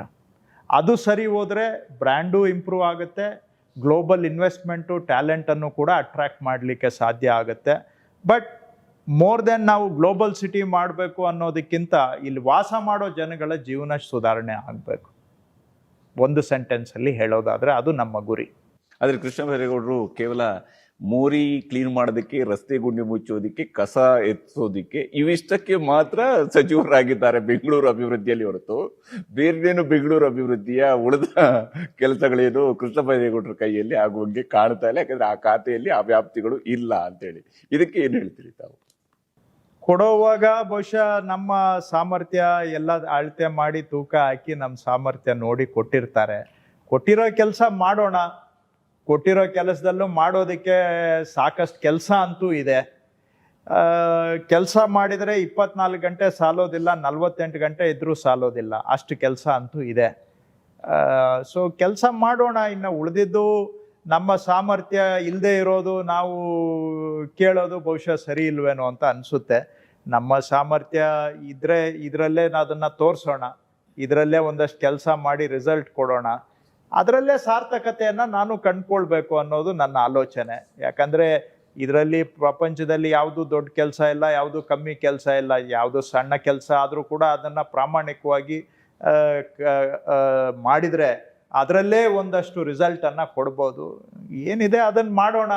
ನಮ್ಮ ಕೆಪಾಸಿಟಿ ಇಲ್ಲದೆ ಇದ್ಮೇಲೆ ಅದಕ್ಕೆ ಅದ್ರ ಕಡೆಗೆ ಯಾಕೆ ನಾವು ತಲೆ ಕೆಡಿಸ್ಕೋಬೇಕು? ಆರಂಭದಲ್ಲಿ ಒಂದು ವಾರ ಸ್ವಲ್ಪ ಮಟ್ಟಿಗೆ ಬೇಸರ ಆಗಿದ್ರೇನೋ ಅಂತ ಅನ್ನಿಸ್ತು, ಹೌದಾ? ಬೇಸರ ಅನ್ನೋದಕ್ಕಿಂತ ಇಲ್ಲಿ ಕೆಲಸ ಮಾಡಬೇಕಾದ್ರೆ ಒಂದು ಸ್ಪಷ್ಟ ಜವಾಬ್ದಾರಿ. ಈಗ ಏನಾದರೂ ಒಂದು ಜವಾಬ್ದಾರಿ ತಗೊಂಡ್ರೆ ಅದರಲ್ಲಿ ನಾವು ರಿಸಲ್ಟ್ ಕೊಡಬೇಕು ಅಂತ ಹೇಳಿದ್ರೆ ಆ ಕೆಲಸ ಮಾಡೋದಕ್ಕೆ ಬೇಕಾದಂಥ ಎಲ್ಲ ಒಂದು ಅಧಿಕಾರ ಅವಕಾಶ ಇರಬೇಕಾಗತ್ತೆ. ಅದು ಡಿವೈಡ್ ಆಗೋದ್ರೆ ಏನಾಗುತ್ತೆ, ಈ ಡಿವೈಡೆಡ್ ಅಥಾರಿಟೀಸ್ ಇದರ ಒಂದು ವ್ಯವಸ್ಥೆಯಲ್ಲಿ ಇವರು ಅವ್ರ ಮೇಲೆ ಹೇಳ್ತಾರೆ, ಅವರು ಇವ್ರ ಮೇಲೆ ಹೇಳ್ತಾರೆ, ಇದರಲ್ಲೇ ನಮ್ಮನ್ನು ಗಿರ್ಕಿ ಓಡಿಸ್ಬಿಡ್ತಾರೆ. ಆ ರೀತಿ ಆದರೆ ಕೆಲಸದಲ್ಲಿ ನಾವು ರಿಸಲ್ಟನ್ನು ಕೊಡೋದು ಕಷ್ಟ ಆಗುತ್ತೆ. ರಿಸಲ್ಟ್ ಕೊಡಬೇಕು ಅಂದರೆ ಸ್ಪಷ್ಟವಾಗಿ ಒಂದು ಗುರಿ ಇರಬೇಕು. ಗುರಿಗೆ ಸಾಧನೆ ಮಾಡೋದಕ್ಕೆ ಬೇಕಾದಂಥ ಸಪೋರ್ಟ್ ಇರಬೇಕು. ಅದು ಇಲ್ಲದೆ ಅರ್ಧಂಬರ್ಧ ಆದರೆ ರಿಸಲ್ಟನ್ನು ಅಚೀವ್ ಮಾಡೋದು ಕಷ್ಟ ಆಗುತ್ತೆ ಅನ್ನುವಂಥದ್ದು ಆವತ್ತು ನನ್ನ ಭಾವನೆ, ಇವತ್ತು ನನ್ನ ಭಾವನೆ. ಆದರೆ ಎಲ್ಲ ಯೋಚನೆ ಮಾಡಿ ಮುಖ್ಯಮಂತ್ರಿಗಳು ತೀರ್ಮಾನ ಮಾಡಿದ್ದಾರೆ. ಅವರು ನಮ್ಮ ಸಾಮರ್ಥ್ಯ ಏನಿದೆ ಅದಕ್ಕೆ ತಕ್ಕಂಗೆ ಕೊಟ್ಟಿದ್ದಾರೆ. ನೋಡೋಣ, ಇದರಲ್ಲೇ ಪ್ರಯತ್ನ ಮಾಡೋಣ. ಇಲ್ಲಿ GB ಎಲೆಕ್ಷನ್ ಮಾಡಬೇಕು ಅಂತ ಹೇಳಿದರೆ ನಿಜಕ್ಕೂ ಡಿಸೆಂಬರ್ ಎಲೆಕ್ಷನ್ ಆಗುತ್ತಾ? ಇಲ್ಲ, ಮಾಡಲೇಬೇಕು ಈಗ. ಯಾಕಂದರೆ ಲೋಕಲ್ ಬಾಡಿ ಎಲೆಕ್ಷನ್ಸು ಮಾಡಲೇಬೇಕು ಅಂತ ಮುಖ್ಯಮಂತ್ರಿಗಳು ಸ್ಪಷ್ಟವಾಗಿ ಘೋಷಣೆ ಮಾಡಿದ್ದಾರೆ. ಅದು ಬೆಂಗಳೂರು ಒಂದೇ ಅಲ್ಲ, ಎಲ್ಲ ಜಿಲ್ಲಾ ಪಂಚಾಯಿತಿಗಳು, ತಾಲೂಕ್ ಪಂಚಾಯಿತಿ, ಮುನ್ಸಿಪಾಲ್ಟಿ ಎಲೆಕ್ಷನ್ಗಳನ್ನು ಮಾಡಬೇಕು ಅಂತ. ಸೊ ಆ ಹಿನ್ನೆಲೆಯಲ್ಲಿ ಲೋಕಲ್ ಬಾಡಿ ಎಲೆಕ್ಷನ್ಸನ್ನು ಮಾಡಲೇಬೇಕು. ಅದರಲ್ಲಿ ಇನ್ನೊಂದು ಅಭಿಪ್ರಾಯವನ್ನು ನಾವು ಇಟ್ಕೊಂಡು ಮುಂದಕ್ಕೆ ಹೋಗೋಕ್ಕೆ ಆಗೋದಿಲ್ಲ. ಸಾಧಕ ಬಾಧಕ ಏನೇ ಇದ್ದರೂ ಕೂಡ, ಅದರ ರಾಜಕೀಯ ಲಾಭ ನಷ್ಟ ಏನೇ ಇದ್ದರೂ ಕೂಡ ಸಂವಿಧಾನಾತ್ಮಕವಾಗಿ ಏನು ಲೋಕಲ್ ಬಾಡಿ ಎಲೆಕ್ಷನ್ಸ್ ಆಗಬೇಕು ಅದನ್ನು ಮಾಡೋದಕ್ಕೆ ನಾವು ಬದ್ಧರಾಗಿದ್ದೇವೆ. 5 ಪಾಲಿಕೆ ರೂಪದಲ್ಲಿ ಆಗುತ್ತೆ ಅಥವಾ ಮತ್ತೆ ಅದು 2 ಪಾಲಿಕೆಗೆ ಆಗುತ್ತೆ? ಇಲ್ಲಪ್ಪ, ನನಗೇನೋ ಈ ಮಾತು ನನಗೆ ಎಲ್ಲೂ ಅಧಿಕೃತವಾಗಿ ನನ್ನ ಹತ್ರ ಅಂತೂ ಇದು ಚರ್ಚೆ ಆಗಿಲ್ಲ. ಸೊ ಯಾಕೆ ಅದು ಚರ್ಚೆಗೆ ಸಾರ್ವಜನಿಕ ವಲಯದಲ್ಲಿ ಬಂದಿದೆ ಅನ್ನೋದು ಕೂಡ ನನಗೆ ಇನ್ನೂ ಸ್ಪಷ್ಟತೆ ಇಲ್ಲ. ನಾನು ಒಬ್ರಿಬ್ರು ಅಧಿಕಾರಿಗಳಿಗೆ ಕೇಳಿದೆ ಯಾಕೆ ಈ ರೀತಿ ಚರ್ಚೆ ಆಗ್ತಾ ಇದೆ ಅಂತ. ಅಧಿಕಾರಿಗಳಿಂದನೂ ನನಗೆ ಏನು ಸ್ಪಷ್ಟ ಇದ್ರ ಬಗ್ಗೆ ಆ ರೀತಿ ಅಧಿಕೃತವಾಗಿ ಎಲ್ಲೂ ಚರ್ಚೆ ಆಗಿರೋ ಮಾಹಿತಿ ನನ್ನ ಲೆವೆಲಲ್ಲಂತೂ ಆಗಿಲ್ಲ. ಆದರೂ ಇದು ಜನರ ಬಾಯಲ್ಲಿ ಚರ್ಚೆ ಆಗ್ತಾ ಇದೆ, ಎಲ್ಲಿಂದ ಹುಟ್ಟಿ ಬರ್ತಾ ಇದೆ ಅಂತ ನಾನು ನೋಡಬೇಕು ಈಗ. ಆದರೆ ಇದರಲ್ಲಿ ಎಷ್ಟು ಗೆಲ್ತೀರಿ ಅಂತ ತಿಳ್ಕೊಂಡು, ಯಾಕಂದ್ರೆ ನಿಮಗೀಗ ಜವಾಬ್ದಾರಿ ಅಂತೂ ನಿಮ್ಮ ಕೈಯಲ್ಲಿದೆ. ಹೀಗಿರುವಾಗ ಯಾಕಂದ್ರೆ ಬೆಂಗಳೂರು ನಗರಾಭಿವೃದ್ಧಿ ಸಚಿವರೇ ಅಂತಿಮವಾಗಿ ಬೆಂಗಳೂರಿನ ಚುನಾವಣೆಯ ಜವಾಬ್ದಾರಿಯನ್ನು ವಹಿಸಬೇಕಾಗುತ್ತೆ. ಮುಖ್ಯಮಂತ್ರಿಯವ್ರನ್ನ ಬಿಟ್ಟರೆ ನೆಕ್ಸ್ಟ್ ಜವಾಬ್ದಾರಿ ಇರುತ್ತೆ ಬೆಂಗಳೂರು ಅಭಿವೃದ್ಧಿ ಸಚಿವರ ಮೇಲಿರುತ್ತೆ. ಈ ವಿಚಾರದಲ್ಲಿ ವಿಶೇಷವಾಗಿ ನಿಮ್ಮ ಪಕ್ಷದಲ್ಲಿರುವಂತಹ ಹಿರಿಯ ಶಾಸಕರುಗಳಿದ್ದಾರೆ. 89ರಿಂದ ಗೆದ್ದುಕೊಂಡು ಬರ್ತಾ ಇರುವಂತಹ ಶಾಸಕರುಗಳು ಬೆಂಗಳೂರು ನಗರದಲ್ಲಿದ್ದಾರೆ. 99ರ ಬ್ಯಾಚ್ನ ಶಾಸಕರುಗಳಿದ್ದಾರೆ. ಹೀಗಿರುವಾಗ ಈ ಹಿರಿಯರು ಮತ್ತು ಕಿರಿಯರ ಜೊತೆಗಿನ ಹೊಂದಾಣಿಕೆ ನೋಡಿ, ಇದು ಕಲೆಕ್ಟಿವ್ ರೆಸ್ಪಾನ್ಸಿಬಿಲಿಟಿ. ಎಲ್ಲರೂ ಕೈ ಜೋಡಿಸಿದ್ರೆ ಮಾತ್ರ ನಾವು ಏನಾದರೂ ಬೆಂಗಳೂರು ಡೆವಲಪ್ಮೆಂಟ್ಗೂ ಕಲೆಕ್ಟಿವ್ ರೆಸ್ಪಾನ್ಸಿಬಿಲಿಟಿನೇ. ಯಾರು ಒಬ್ಬರ ಕೈಲಿ ಏನು ಮಾಡೋಕ್ಕಾಗೋದಿಲ್ಲ. ನಾವು ಏನು ಅಫಿಷಿಯಲಿ ನಮಗೆ ಜವಾಬ್ದಾರಿ ಕೊಟ್ಟಿದ್ದಾರೆ, ನಮ್ಮದು ಹೆಚ್ಚಿಗೆ ಕೆಲಸ ಇರುತ್ತೆ. ಬಟ್ ಎಲ್ಲರೂ ಕೈ ಜೋಡಿಸಿದ್ರೆ ಮಾತ್ರ ಏನಾದರೂ ಸುಧಾರಣೆ ತರಲಿಕ್ಕೆ ಸಾಧ್ಯ. ಹಾಗೆ ಪೊಲಿಟಿಕಲಿ ಅಂತೂ ಎಲ್ಲರೂ ಸೇರಿ ಮಾಡಿದರೆ ಮಾತ್ರ ನಾವು ಚುನಾವಣೆಯನ್ನು ಯಶಸ್ವಿಯಾಗಿ ಎದುರಿಸಲಿಕ್ಕೆ ಸಾಧ್ಯ ಆಗತ್ತೆ. ಮುಖ್ಯಮಂತ್ರಿಗಳು ಮಾನ್ಯ ಶ್ರೀಯುತ ಶಿವಕುಮಾರ್ ಅವರ ನಾಯಕತ್ವ ಇವತ್ತು ಅದು ಒಂದು ಮಟ್ಟಕ್ಕೆ, ಒಂದು ಕಡೆ ಸಿದ್ದರಾಮಯ್ಯನವರು ನಮ್ಮ ಪಕ್ಷದ ಹಿರಿಯ ನಾಯಕರು, ಅವರ ಒಂದು ಜನ ಬೆಂಬಲ ಇದೆ ಒಂದು ಕಡೆ. ಇನ್ನೊಂದು ಕಡೆ ಶಿವಕುಮಾರ್ ಅವರು ಜವಾಬ್ದಾರಿ ತಗೊಂಡ್ಮೇಲೆ ಅವರು ಕೂಡ ಸಕ್ರಿಯವಾಗಿ ಇವತ್ತು ಜವಾಬ್ದಾರಿಯನ್ನು ನಿರ್ವಹಣೆ ಮಾಡ್ತಾ ಇದ್ದಾರೆ. ಸೊ ಸಿದ್ದರಾಮಯ್ಯನವರು, ಶಿವಕುಮಾರ್ ಅವರು ಮತ್ತು ಪಕ್ಷದ ಬೇಸ್ ಏನಿದೆ ಇವೆಲ್ಲ ಸೇರಿ ಇವತ್ತು ನಾವು ರಾಜ್ಯದಲ್ಲಿ ಒಂದು ಒಳ್ಳೆ ಪರಿಸ್ಥಿತಿಯಲ್ಲಿ ಇದ್ದೇವೆ. ಪಾಸಿಟಿವ್ ಇದೆ ಇವತ್ತು ನಮಗೆ. ಸೊ ಹಾಗಾಗಿ ಅದರ ಪರಿಣಾಮ ಬೆಂಗಳೂರಿನಲ್ಲೂ ನಮಗೆ ಆಗುತ್ತೆ, ಅದರಿಂದ ಅನುಕೂಲ ಆಗತ್ತೆ. ಜೊತೆಗೆ ನಮ್ಮ ಪಕ್ಷದ ಎಲ್ಲ ಶಾಸಕರು, ಮುಖಂಡರು, ಮಂತ್ರಿಗಳು ಎಲ್ಲ ಸೇರಿ ಸಂಘಟಿತವಾಗಿ ನಾವು ಚುನಾವಣೆಯನ್ನು ಎದುರಿಸ್ತೇವೆ. ಫಲಿತಾಂಶ ಏನಾಗುತ್ತೆ ಅದು ಆವಾಗಲೇ ಗೊತ್ತು. ಯಾಕಂದರೆ ನಾನು ಯಾವತ್ತೂ ಕೂಡ ಈ ರಿಸಲ್ಟ್ ನನ್ನ ಜೇಬಲ್ಲಿದೆ ಅಂತ ನಾನು ಮಾತಾಡುವಂಥ ಮನುಷ್ಯ ಅಲ್ಲ. ಫಲಿತಾಂಶ ಜನಗಳ ಕೈಯಲ್ಲಿರುತ್ತೆ, ಅವರ ಮನಸ್ಸಿನಲ್ಲಿರುತ್ತೆ. ಅದನ್ನು ಕೆಲಸ ಮಾಡಿ ಅವರ ಬೆಂಬಲವನ್ನು ಪಡ್ಕೊಳ್ಳೋವಂಥ ಎಲ್ಲ ಪ್ರಯತ್ನವನ್ನು ನಾವು ಮಾಡ್ತೇವೆ. ಜನ ನಮಗೆ ಸಪೋರ್ಟ್ ಮಾಡ್ತಾರೆ ಅನ್ನೋ ವಿಶ್ವಾಸ ಇಟ್ಕೊಂಡಿದ್ದೇವೆ. 10 ಮತ್ತು 15ರಲ್ಲಿ 2 ಚುನಾವಣೆಗಳು ನಡೆದಾಗ ಎರಡು ಬಾರಿ ಕೂಡ ಭಾರತೀಯ ಜನತಾ ಪಕ್ಷ ಅತಿ ದೊಡ್ಡ ಪಕ್ಷವಾಗಿ ಹೊರಹೊಮ್ಮಿತ್ತು, ಅಧಿಕಾರವನ್ನು ಕೂಡ ನಡೆಸಿದ್ದಾರೆ. ಅಫ್ಕೋರ್ಸ್ ನೀವು ಕೂಡ ಸಮ್ಮಿಶ್ರವಾಗಿ ಒಂದು 2015ರಲ್ಲಿ ಅಧಿಕಾರವನ್ನು ನಡೆಸಿರೋದು ಇದೆ BBMP ವ್ಯಾಪ್ತಿಯಲ್ಲಿ. ಬಟ್ 26ರ ಗುರಿ ಹಂಗಾದ್ರೆ ಯಾವ ಸ್ವರೂಪದಲ್ಲಿರುತ್ತೆ? ಈ 5 ಬಾರಿಗೆ ಅಷ್ಟೇ, ನೀವು ಏನ್ ಕೇಳಿದ್ರು ನಾ ಅಷ್ಟೇ ಹೇಳೋದು. ನೋಡಿ, ಜನಗಳ ವಿಶ್ವಾಸ ಮನ್ನಣೆ ಪಡೆಯೋದಕ್ಕೆ ನಾವೆಲ್ಲ ಪ್ರಯತ್ನ ಮಾಡ್ತೇವೆ. ಜನ ನಮಗೆ GBNಲ್ಲೂ ಕೂಡ ಆಶೀರ್ವಾದ ಮಾಡ್ತಾರೆ ಅನ್ನೋ ನಂಬಿಕೆಯನ್ನು ಹೊಂದಿದ್ದೇವೆ. ಅವರ ನಂಬಿಕೆಯನ್ನು ಗಳಿಸೋದಕ್ಕೆ ಎಲ್ಲ ಪ್ರಯತ್ನವಂತೂ ಮಾಡ್ತೇವೆ, ಪ್ರಾಮಾಣಿಕವಾಗಿ, ಸಂಘಟಿತವಾಗಿ. ಮುಖ್ಯಮಂತ್ರಿಗಳು ಇದ್ದಾರೆ, ಬೇರೆ ಸಚಿವರು ಇದ್ದಾರೆ ಬೆಂಗಳೂರಿನಲ್ಲಿ, ಶಾಸಕರು, ನಾವೆಲ್ಲರೂ ಸೇರಿ ಒಟ್ಟಾರೆಯಾಗಿ ಬೆಂಗಳೂರಿನಲ್ಲಿ ಗೆಲ್ಲುವಂಥ ಎಲ್ಲ ಪ್ರಯತ್ನವನ್ನು ಮಾಡ್ತೇವೆ. ಆದಮೇಲೆ ಜನಗಳ ತೀರ್ಮಾನಕ್ಕೆ ನಾವು ತಲೆ ಬಾಗಬೇಕಾಗುತ್ತೆ. ಅದು ಪ್ಲಸ್ ಇರಲಿ ಮೈನಸ್ ಇರಲಿ ಏನೇ ಇದ್ದರೂ ಕೂಡ ಅವರೇ ಅಂತಿಮ. ಬಟ್ ನಮಗೆ ಇವತ್ತಿರೋ ವಾತಾವರಣದಲ್ಲಿ ಖಂಡಿತವಾಗಿ ನಮಗೆ ಒಳ್ಳೇದಾಗುತ್ತೆ ಅಂತ ನಾನು ನಂಬಿದ್ದೇನೆ. ಜನನೂ ನಮಗೆ ಸಹಾಯ ಮಾಡ್ತಾರೆ ಅನ್ನೋ ವಿಶ್ವಾಸ ಇದೆ. ಇತ್ತೀಚೆಗೆ ಒಂದು ವಿಡಿಯೋ ನೋಡ್ತಾ ಇದ್ವಿ, ಅದು ಮ್ಯಾರಥಾನ್ನಲ್ಲಿ ಓಡ್ತಾ ಇದ್ದಂಥ ವಿಡಿಯೋ ನೋಡಿದ್ವಿ. 1 ಗಂಟೆಗಿಂತ ಕಡಿಮೆ ಅವಧಿಯೊಳಗಡೆ 10 ಕಿಲೋಮೀಟರ್ ಓಡಿರುವಂಥದ್ದು. ಇದಕ್ಕೆ ಯಾವಾಗ ಟೈಮ್ ಸಿಗುತ್ತೆ ಅಂತ. ಈಗ ನೀವು ಅವತ್ತು ಅಲ್ಲಿ ಓಡಿದ್ದೀರಿ ಅನ್ನೋಂಥದ್ದು ಅದು ದಾಖಲೆ, ಅದು ಆಮೇಲೆ ರೆಕಾರ್ಡ್ ಆಗೋದು. ಆದರೆ ಸಡನ್ ಆಗಿ ಅಂತೂ ಯಾರಿಗೂ 10 ಕಿಲೋಮೀಟರ್ ಓಡೋಕ್ಕಾಗಲ್ಲ. ಎಲ್ಲಿ ಓಡ್ತಿದ್ದಾರೆ ಕೃಷ್ಣ ಬೈರೇಗೌಡರು, ಯಾವಾಗ ಪ್ರಾಕ್ಟೀಸ್ ಮಾಡ್ತಾ ಇದ್ದಾರೆ? ಇದು ಬಹಳ ಹಿಂದೆ ಮಾಡಿರೋ ಪ್ರಾಕ್ಟೀಸ್ ಇಂದ ಅಂತ ಆಗಕ್ಕೆ ಚಾನ್ಸ್ ಇಲ್ಲ. ಅದು ಪ್ರತಿನಿತ್ಯ. ಯಾಕಂದ್ರೆ ನೀವು 1 ಕಿಲೋಮೀಟರ್ ಓಡೋದು 2 ಕಿಲೋಮೀಟರ್ ಆದ್ರೂ ಏನೋ ಪರವಾಗಿಲ್ಲಪ್ಪ, ಈಗೇನೋ ಓಡಿದ್ದು ಇರ್ಬೋದು. ಇದು ಹೀಗೆ ಪ್ರಾಕ್ಟೀಸ್. ಈಗ ನೋಡಿ, ರಾಜಕೀಯದಲ್ಲಿ, ಸಾರ್ವಜನಿಕ ಜೀವನದಲ್ಲಿ ಇಷ್ಟು ಒತ್ತಡಗಳು, ಇಷ್ಟು ತಲೆನೋವು, ಸಮಸ್ಯೆಗಳು, ಟೆನ್ಷನ್ನು ಇರ್ತದೆ. ಇವನ್ನೆಲ್ಲ ನಿಭಾಯಿಸ್ಬೇಕು ಅಂತ ಹೇಳಿದ್ರೆ ಸ್ವಲ್ಪ ಇದೆಲ್ಲ ವ್ಯಾಯಾಮ, ಈ ಥರದ್ದೆಲ್ಲ ಏನಾದರೂ ಇದ್ರೇ ನಾವು ಈ ಸ್ಟ್ರೆಸ್ಸು, ಟೆನ್ಷನ್ನು ಮ್ಯಾನೇಜ್ ಮಾಡೋದಕ್ಕೆ ಆಗೋದು. ಹಾಗಾಗಿ ನಾನು ರೆಗ್ಯುಲರ್ ಆಗಿ ವ್ಯಾಯಾಮ ಮಾಡ್ತೇನೆ, ಅದ್ರ ಜೊತೆಗೆ ರೆಗ್ಯುಲರ್ ಆಗಿ ರನ್ನಿಂಗು ಮಾಡ್ತೇನೆ. ಸೊ ಯಾವತ್ತಾದರೂ ಕೆಲವು ದಿನ ಇಲ್ಲೇ LHಲ್ಲೇ ಅಲ್ಲೇ ಸರ್ಕಾರದ ಒಂದು ಜಿಮ್ ಇದೆ, ಅಲ್ಲಿ ರನ್ ಮಾಡ್ತೀವಿ. ಇಲ್ಲ ಅಂತೇಳಿದ್ರೆ ಕೆಲವು ದಿನ ನಾನು ನಮಗೆ ಕಾನ್ಸ್ಟಿಟ್ಯೂನ್ಸಿಯಲ್ಲಿ ಒಳ್ಳೆ ದೊಡ್ಡದಾಗಿ GKVK ಇದೆ, ಹೌದು. ಸೊ ಅಲ್ಲಿ ರೆಗ್ಯುಲರ್ ಆಗಿ ರನ್ನಿಂಗ್ ಮಾಡ್ತೇವೆ. ಆಕ್ಚುಲಿ ಅವತ್ತು 10 ಕಿಲೋಮೀಟರ್ ನಮ್ಮ ನಾರ್ಮಲ್ ರನ್ನಿಂಗ್ಗಿಂತ ಕಡಿಮೆ. ನಾರ್ಮಲ್ ರನ್ನಿಂಗ್ ನಾನು ಒಂದು 15 ಕಿಲೋಮೀಟರ್ ಮಾಡ್ತೇನೆ. ಸೊ ಹಾಗಾಗಿ ವಾರಕ್ಕೆ ಒಂದು ದಿವಸ ಮಾಡ್ತೀರಾ? ಸಲೀಸಾಗಿತ್ತು. ವಾರಕ್ಕೆ ಒಂದು ದಿವಸ ಮಾಡ್ತೀರಾ? ಕಡ್ಡಾಯವಾಗಿ ವಾರಕ್ಕೆ ಒಂದಿನ ಆದ್ರೂ ಕಂಪಲ್ಸರಿಯಾಗಿ ಮಾಡ್ತೇನೆ. ಅವಕಾಶ ಸಿಕ್ಕಿದ್ರೆ ಇನ್ನೊಂದ್ ದಿನ ಮಾಡ್ತೇವೆ. Okay. ಸೊ ಇದು ಮೊದ್ಲಿಂದ ಈಗಲ್ಲ, ಒಂದು 10-15 ವರ್ಷದಿಂದನೂ ಕೂಡ ನಾನು ಬೇರೆ ಎಕ್ಸಸೈಸು ಮಾಡ್ತೇನೆ, ರನ್ನಿಂಗು ಮಾಡ್ತೇನೆ. ಮಧ್ಯದಲ್ಲಿ ಸೈಕ್ಲಿಂಗ್ ಮಾಡ್ತಾ ಇದ್ದೆ. ಈಗ ಸೈಕ್ಲಿಂಗ್ ಮಾಡಕ್ ಟೈಮ್ ಇಲ್ಲ. ಯಾಕೆಂದ್ರೆ ಸೈಕ್ಲಿಂಗು ಆಲ್ಮೋಸ್ಟ್ ಒಂದು 3/4 ದಿನ ಟೈಮ್ ಬೇಕು. ಬೆಳಿಗ್ಗೆ 5:30 ಹೊರಟ್ರೆ ವಾಪಸ್ ಬರೋದೇ 2-3 ಗಂಟೆ ಆಗುತ್ತೆ. ಬಂದ್ಮೇಲೆ ಮತ್ತೆ ಸ್ವಲ್ಪ ರೆಸ್ಟ್ ಬೇಕಾಗ್ತದೆ. ಈಗ ಅಷ್ಟು ಟೈಮ್ ಇಲ್ಲ, ಜವಾಬ್ದಾರಿ ಜಾಸ್ತಿ ಇರೋದ್ರಿಂದ. ಸೊ ಹಾಗಾಗಿ ರನ್ನಿಂಗ್ ಮಾಡ್ತೇನೆ. ವಾರದಲ್ಲಿ ಒಂದಿನ ಕಡ್ಡಾಯವಾಗಿ ರನ್ನಿಂಗ್ ಅಂತೂ ಮಾಡ್ತೇನೆ. ಸೊ ನಾರ್ಮಲಿ 15 ಕಿಲೋಮೀಟರ್ಸ್, ಹಂಗಾಗಿ ಅವತ್ತು 10 ಕಿಲೋಮೀಟರ್ ಸಲೀಸೆ ಆಗಿತ್ತು. ತಮ್ಮ ಸಚಿವರಾಗಿ ಕಡೆ ಹಂತಕ್ಕೆ ಬಂದ ಇನ್ನೇನು ಸಚಿವರಾಗಿ ತಮ್ಮ ಪ್ರಯಾಣವನ್ನ ನೋಡಿದ್ರೆ, ತಾವು ರೈತರ ಹೊಲದಿಂದ ನಿಮ್ಮ ಕೆಲಸ ಶುರು ಆಯಿತು. ಅಲ್ಲಿಂದ ನಂತರ ನೀವು ಗ್ರಾಮ ಮಟ್ಟಕ್ಕೆ ಬಂದ್ರಿ. ಗ್ರಾಮ ಮಟ್ಟದಿಂದ ನೀವು ತಹಶೀಲ್ದಾರ್ ಹಂತಕ್ಕೆ ಮತ್ತು ಜಿಲ್ಲಾಧಿಕಾರಿ ಹಂತಕ್ಕೆ ಬಂದ್ರಿ. ಇವಾಗ ನೀವು ಬೆಂಗಳೂರಿಗೆ ಬಂದು ತಲುಪಿದ್ದೀರಿ. ಈ ಇಡೀ ಪ್ರಯಾಣವನ್ನು, ಯಾಕಂದ್ರೆ ಬಹುಶಃ ಈ ಸ್ಟೇಜ್ ನಲ್ಲಿ ಎಲ್ರಿಗೂ ಕೂಡ ಕ್ಯಾಬಿನೆಟ್ ನಲ್ಲಿ ಸಚಿವ ಸ್ಥಾನಗಳು ಬದಲಾವಣೆ ಆಗೋದಿಲ್ಲ. ನಿಮ್ಮ ಪ್ರಯಾಣ ನೋಡಿದ್ರೆ ಕೃಷಿಯಿಂದ ಗ್ರಾಮೀಣಾಭಿವೃದ್ಧಿಯಿಂದ ಕಂದಾಯದಿಂದ ಬೆಂಗಳೂರು ಅಭಿವೃದ್ಧಿಗೆ ಬಂದಿರಿ. ಹೌದು. ಏನ್ ಹೇಳ್ತೀರಿ, ಯಾವ ಸ್ವರೂಪದಲ್ಲಿ ಈ ಪ್ರಯಾಣ ಮತ್ತು ಇದು ಎಲ್ಲಿಗೆ ಹೋಗ್ತಿರುವ ಪ್ರಯಾಣ? ನೋಡಿ, ಅನೇಕ ಸಂದರ್ಭದಲ್ಲಿ ರಾಜಕೀಯದಲ್ಲಿ ಅನ್ಸುತ್ತೆ, ಏನೋ ಒಂದು ಆದಾಗ ಇದು ಒಳ್ಳೇದಾ ಏನು ಅಂತ ನಾವು ಯೋಚನೆ ಮಾಡ್ತೇವೆ.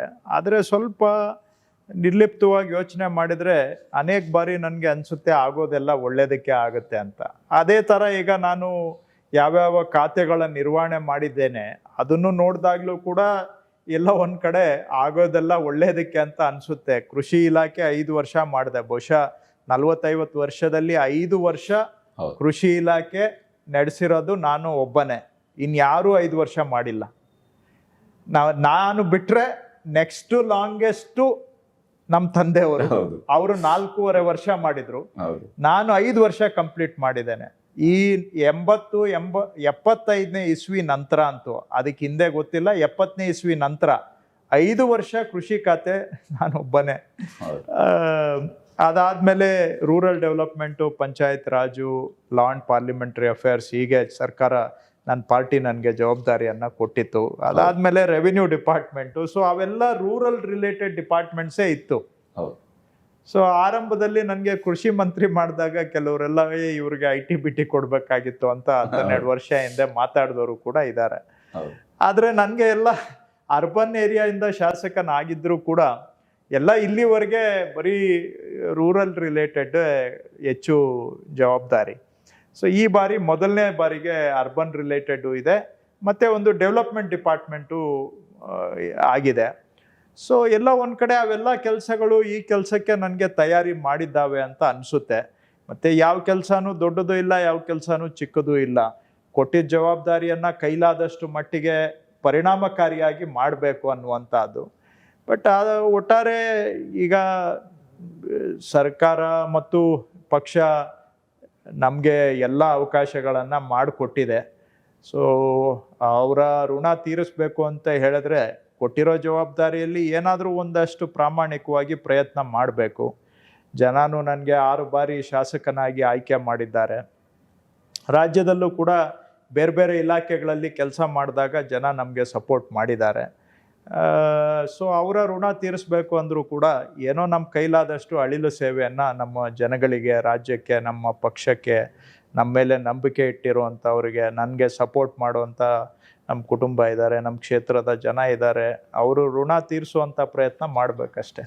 ಕಡೆದಾಗಿ ತಾವು ಸಚಿವರಾಗೋದಕ್ಕೆ ಯಾವತ್ತೂ ಕೂಡ ತಾವು ದೆಹಲಿಗೆ ಹೋಗಿ ಲಾಬಿ ಮಾಡಿದಂತ ನಾವು ನೋಡಿಲ್ಲ. ತಾವು ಸಚಿವರಾಗ್ತಿದ್ರೆ ಹೆಚ್ಚಾಗಿ ಕಾನ್ಫರೆನ್ಸ್ಗಳಲ್ಲೇ ಇರ್ತಿದ್ರೆ ಹೊರತು ನೀವು ಡೆಲ್ಲಿಗೆ ಹೋಗ್ತಿರ್ಲಿಲ್ಲ. ಸಚಿವರಾಗಿದ್ರೆ ಮೊನ್ನೆಯೂ ಕೂಡ ಅಷ್ಟೇ ನೀವು ಹೇಳಿದ್ರೆ ನನಗೆ ಮಾಡಿದ್ರೆ ಮಾಡ್ತಾರೆ, ಇಲ್ಲಾಂದ್ರೆ ಇಲ್ಲ ಅಂತ ಬೆಂಗಳೂರು ನಿಂತ್ಕೊಂಡು ಮಾತ್ರ. ಆದ್ರೆ ಸಚಿವರಾದ್ಮೇಲೆ, ಬೆಂಗಳೂರು ಸಚಿವರಾದ್ಮೇಲೆ ಈಗ ಬೇರೆಯವ್ರನ್ನ ಸಚಿವರು ಮಾಡೋದಕ್ಕೆ ಬೇಕಾಗಿ ಡೆಲ್ಲಿಗೆ ಓಡಾಡ್ತಾ ಇದಾರಲ್ಲ ಕೃಷ್ಣ ಬೈರೇಗೌಡರು, ಇದೇನು ಸಡನ್ ಆಗಿ ಈ ತರ ಆಗೋಗ್ಬಿಟ್ಟಿದೆ ಅಂತ? ಏನಿಲ್ಲ,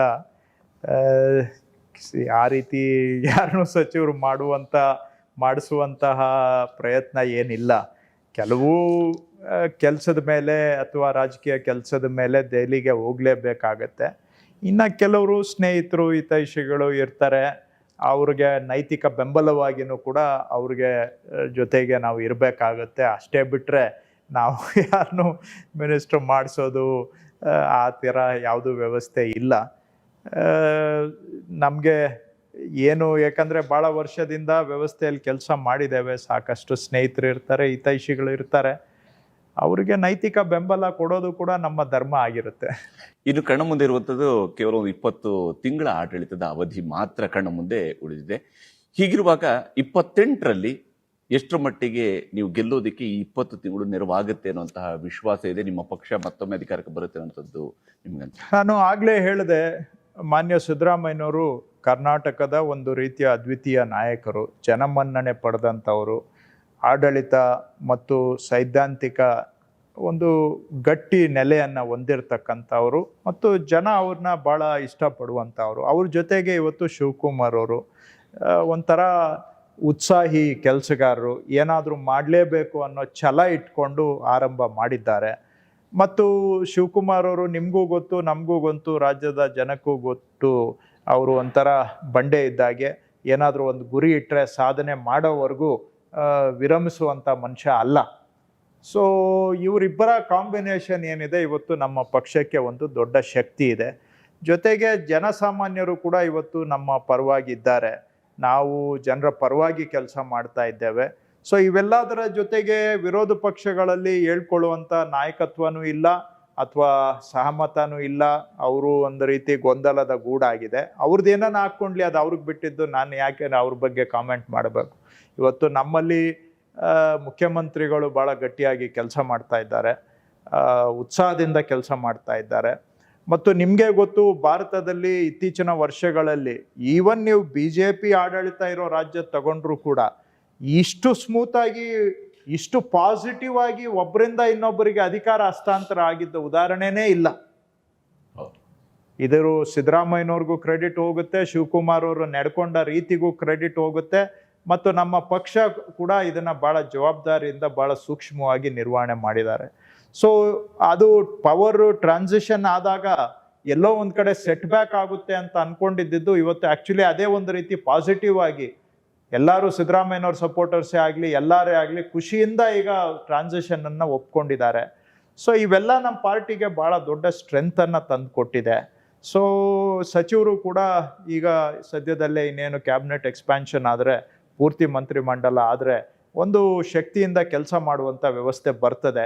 ಎಲ್ಲರಿಗೂ ನಮ್ಮ ಪಕ್ಷದಲ್ಲಿ ಶಾಸಕರಿಗೂ ನಾಯಕರುಗಳು ಎಲ್ಲರಿಗೂ ಒಂದು ಏನೇ ಮಾಡಿ ಮುಂದಿನ ಚುನಾವಣೆ ಗೆಲ್ಲೇಬೇಕು ಅನ್ನೋ ಛಲ ಇದೆ. ಸೊ ಇವೆಲ್ಲದರ ಸಂಯುಕ್ತ ಪ್ರತಿಫಲವಾಗಿ ಖಂಡಿತ ನನಗಂತೂ ವಿಶ್ವಾಸ ಇದೆ, 28ರ ಚುನಾವಣೆಯಲ್ಲಿ ನಾವು ಭಾಳ ಗಟ್ಟಿಯಾಗಿ ಜನರ ಮುಂದೆ ಹೋಗ್ತೇವೆ, ಜನ ಆಶೀರ್ವಾದ ಪಡ್ಕೊಳ್ಳೋ ರೀತಿಯಲ್ಲಿ ಕೆಲಸ ಮಾಡಿ ಅವ್ರ ಮುಂದೆ ಹೋಗ್ತೇವೆ, ಜನ ನಮಗೆ ಆಶೀರ್ವಾದ ಮಾಡ್ತಾರೆ ಅಂತ ನಾನಂತೂ ನಂಬಿದ್ದೇನೆ.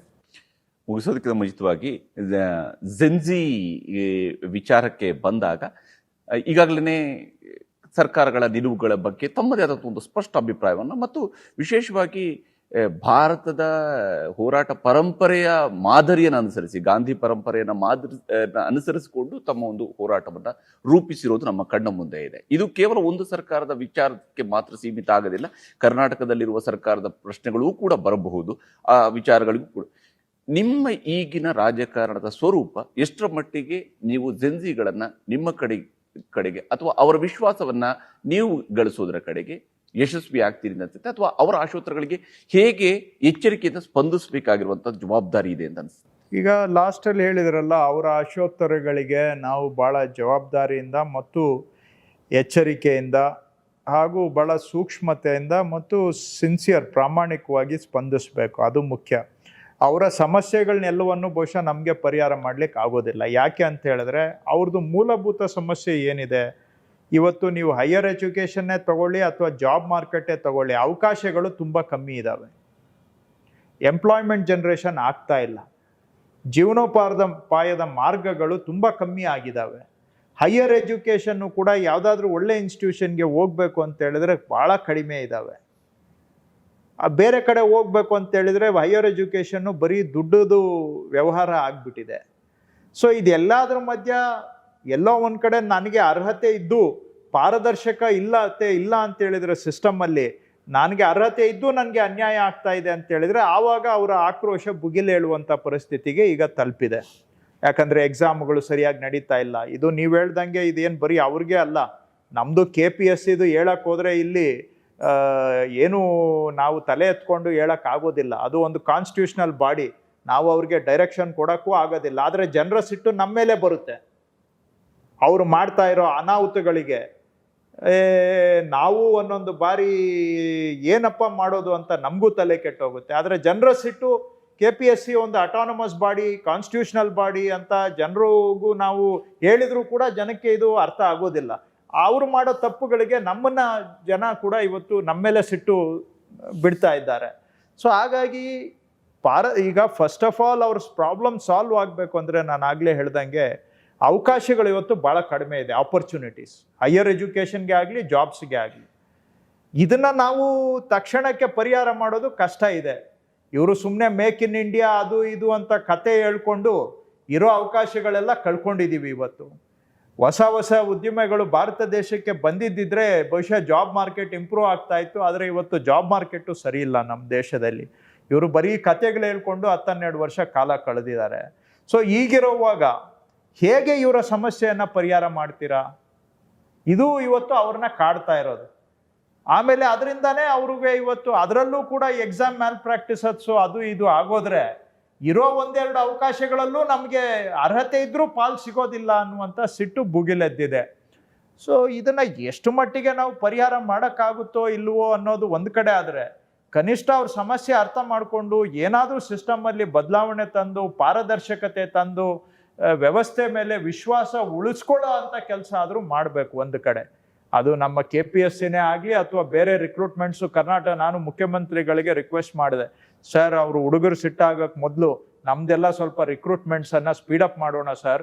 ನಾವು ರಿಕ್ರೂಟ್ಮೆಂಟ್ಗಳು ಟೈಮ್ ಟು ಟೈಮ್ ಮಾಡಲಿಲ್ಲ ಅಂತ ಹೇಳಿದ್ರೆ ಆ ಹುಡುಗರು ನಮ್ಮೇಲೂ ಸಿಟ್ಟಾಗ್ತಾರೆ ಅಂತ ನಾನು ಮುಖ್ಯಮಂತ್ರಿಗಳಿಗೆ ಹೇಳಿದೆ. ಅದೇ ಪ್ರಕಾರವಾಗಿ ಈಗ ಆಲ್ರೆಡಿ ಮುಖ್ಯಮಂತ್ರಿಗಳು ನಿನ್ನೆ ಸಭೆನೂ ಕೂಡ ಮಾಡಿ ಇನ್ಮೇಲೆ ಎಕ್ಸಾಮ್ಸು ಪಾರದರ್ಶಕವಾಗಿ ಆಗಬೇಕು, ಎಕ್ಸಾಮ್ಸಲ್ಲಿ KPSC ಆಗಲಿ ಬೇರೆ ಕಡೆ ಆಗಲಿ ಇದರಲ್ಲಿ ಏನೂ ಹೆಚ್ಚು ಕಡಿಮೆ ಆಗಬಾರ್ದು ಅಂತ ಭಾಳ ಕಟ್ಟುನಿಟ್ಟಿನ ಸೂಚನೆಯನ್ನು ನಿರ್ದಾಕ್ಷಿಣ್ಯವಾಗಿ ಕೊಟ್ಟಿದ್ದಾರೆ. ಇದಕ್ಕೆ ಕಾರಣ ಜೆನ್ಜಿ ಅವರ ಆಕ್ರೋಶನೇ ಮುಖ್ಯಮಂತ್ರಿಗಳ ಈ ಸೂಚನೆಗೆ ಒಂದು ಕಾರಣ. ಸೊ ಆ ಥರ ನಾವು ಅಟ್ಲೀಸ್ಟ್ ಅವರ ಇಶ್ಯೂಸನ್ನು ಸಿನ್ಸಿಯರ್ ಆಗಿ ಅಡ್ರೆಸ್ ಮಾಡೋದಕ್ಕೆ ಟ್ರೈ ಮಾಡಬೇಕು. ಅದರ ಜೊತೆಗೆ ಅವರು ಜೆನ್ಜಿಯಲ್ಲಿ ಏನು ಕೇಳ್ತಾ ಇದ್ದಾರೆ, ಅಕೌಂಟಬಿಲಿಟಿ ಇಲ್ಲ ವ್ಯವಸ್ಥೆಯಲ್ಲಿ ಅನ್ನುವಂಥದ್ದು. ನೀವು ಯಾರು ಏನು ಮಾಡಿದ್ರು ಕೂಡ ಅದಕ್ಕೆ ತಪ್ಪು ಮಾಡಿದವ್ರಿಗೂ ಏನು ಪರಿಣಾಮನೇ ಇಲ್ಲ. ಈ ಅಕೌಂಟಬಿಲಿಟಿನೇ ಇಲ್ಲದೆ ಇದ್ದರೆ ಹೆಂಗೆ ನಡೆಯುತ್ತೆ ದೇಶ ಅಂತ. ಸೊ ನಾವೆಲ್ಲರೂ ಕೂಡ ಅದನ್ನು ಅರ್ಥ ಮಾಡ್ಕೋಬೇಕು, ಎಚ್ಚೆತ್ಕೊಳ್ಬೇಕು. ವ್ಯವಸ್ಥೆಯಲ್ಲಿ ನನ್ನಿಂದ ಹಿಡಿದು ನಾವೆಲ್ಲರೂ ಪ್ರತಿಯೊಬ್ಬರು ನಾವು ಮಾಡೋ ಕೆಲಸಕ್ಕೆ ಅಕೌಂಟಬಿಲಿಟಿ ಇರಬೇಕು. ಆವಾಗ ಅವರ ವಿಶ್ವಾಸವನ್ನು ನಾವು ಗಳಿಸ್ಲಿ. ಅವ್ರ ವಿಶ್ವಾಸ ಗಳಿಸೋಕ್ಕಾಗುತ್ತೋ ಇಲ್ವೋ ನನಗೂ ಗೊತ್ತಿಲ್ಲ. ಅಟ್ಲೀಸ್ಟು ಅವರ ಭಾವನೆಯನ್ನು ಅರ್ಥ ಮಾಡಿಕೊಂಡು ನಾವು ಬದಲಾವಣೆಯನ್ನಂತೂ ನಮ್ಮಲ್ಲಿ ತೊಗೊಂಡು ಬರಬೇಕು. ಇಲ್ಲ ಅಂದರೆ ಅವರಂತೂ ಸುಮ್ಮನೆ ಇರೋದಿಲ್ಲ. ಅವರು ನಾಳೆ ಇವತ್ತು ಅವ್ರ ಮೇಲೆ ಇರ್ಬೋದು, ನಾಳೆ ನಮ್ಮ ಮೇಲೆ ಇರ್ಬೋದು ಅವರು. ಯಾಕಂದರೆ ಇವತ್ತು ದಿನೇ ಆಪರ್ಚುನಿಟೀಸು ಹೀಗೆ ಇನ್ನೂ ಕಡಿಮೆ ಆಗ್ತಾ ಹೋದರೆ ಈ ಜನರೇಷನ್ನ ಆಕ್ರೋಶ ಅದು ಯಾರ ಮೇಲೆ ಬೇಕಾದರೂ ತಿರುಗಬಹುದು. ಅದನ್ನು ನಾವು ಅರ್ಥ ಮಾಡಿಕೊಂಡು ಸಿನ್ಸಿಯರ್ ಆಗಿ ಕೆಲಸ ಮಾಡುವಂಥದ್ದು ನಮ್ಮ ಹಿತದಲ್ಲೂ ಇದೆ, ಅದು ಸಮಾಜದ ಹಿತದಲ್ಲೂ ಇದೆ. ಥ್ಯಾಂಕ್ ಯು ಕೃಷ್ಣ ಬೈರೇಗೌಡರು, ಇಷ್ಟೊತ್ತು ನಮ್ಮ ಜೊತೆಗೆ ಮಾತಾಡೋದಕ್ಕೆ, ಇಷ್ಟು ಡೀಟೇಲ್ ಆಗಿ ಮಾತನಾಡೋದಕ್ಕೆ. ಇದು ಕೃಷ್ಣ ಬೈರೇಗೌಡರ ನೇರವಾದಂತಹ ಮಾತುಗಳು. ಬೆಂಗಳೂರಿನ ಅಭಿವೃದ್ಧಿಯ ವಿಚಾರಕ್ಕೆ ಅತ್ಯಂತ ಪ್ರಮುಖವಾಗಿ ಪ್ರಾಮಾಣಿಕವಾದಂಥ ಪ್ರಯತ್ನವನ್ನು ಮಾಡ್ತೀನಿ ಮತ್ತು ಏನು ಸರ್ಕಾರದ ಕಡೆಯಿಂದ ಹೇಗೆ ಪಾರದರ್ಶಕವಾದ ಆಡಳಿತವನ್ನು ಕೊಡೋದಕ್ಕೆ ಸಾಧ್ಯ ಇದೆ ಅದನ್ನು ಆ ಗುರಿಯನ್ನು ಸಾಧಿಸುವುದರ ಕಡೆಗೆ ಮತ್ತು ಸಣ್ಣ ಮಧ್ಯಮ ಮತ್ತು ದೂರದೃಷ್ಟಿಯ ಗುರಿಗಳನ್ನು ಕೂಡ ಇಟ್ಕೊಂಡು ಮುಂದುವರಿತಾ ಇದ್ದಾರೆ ಕೃಷ್ಣ ಬೈರೇಗೌಡರು. ನಮಸ್ಕಾರ.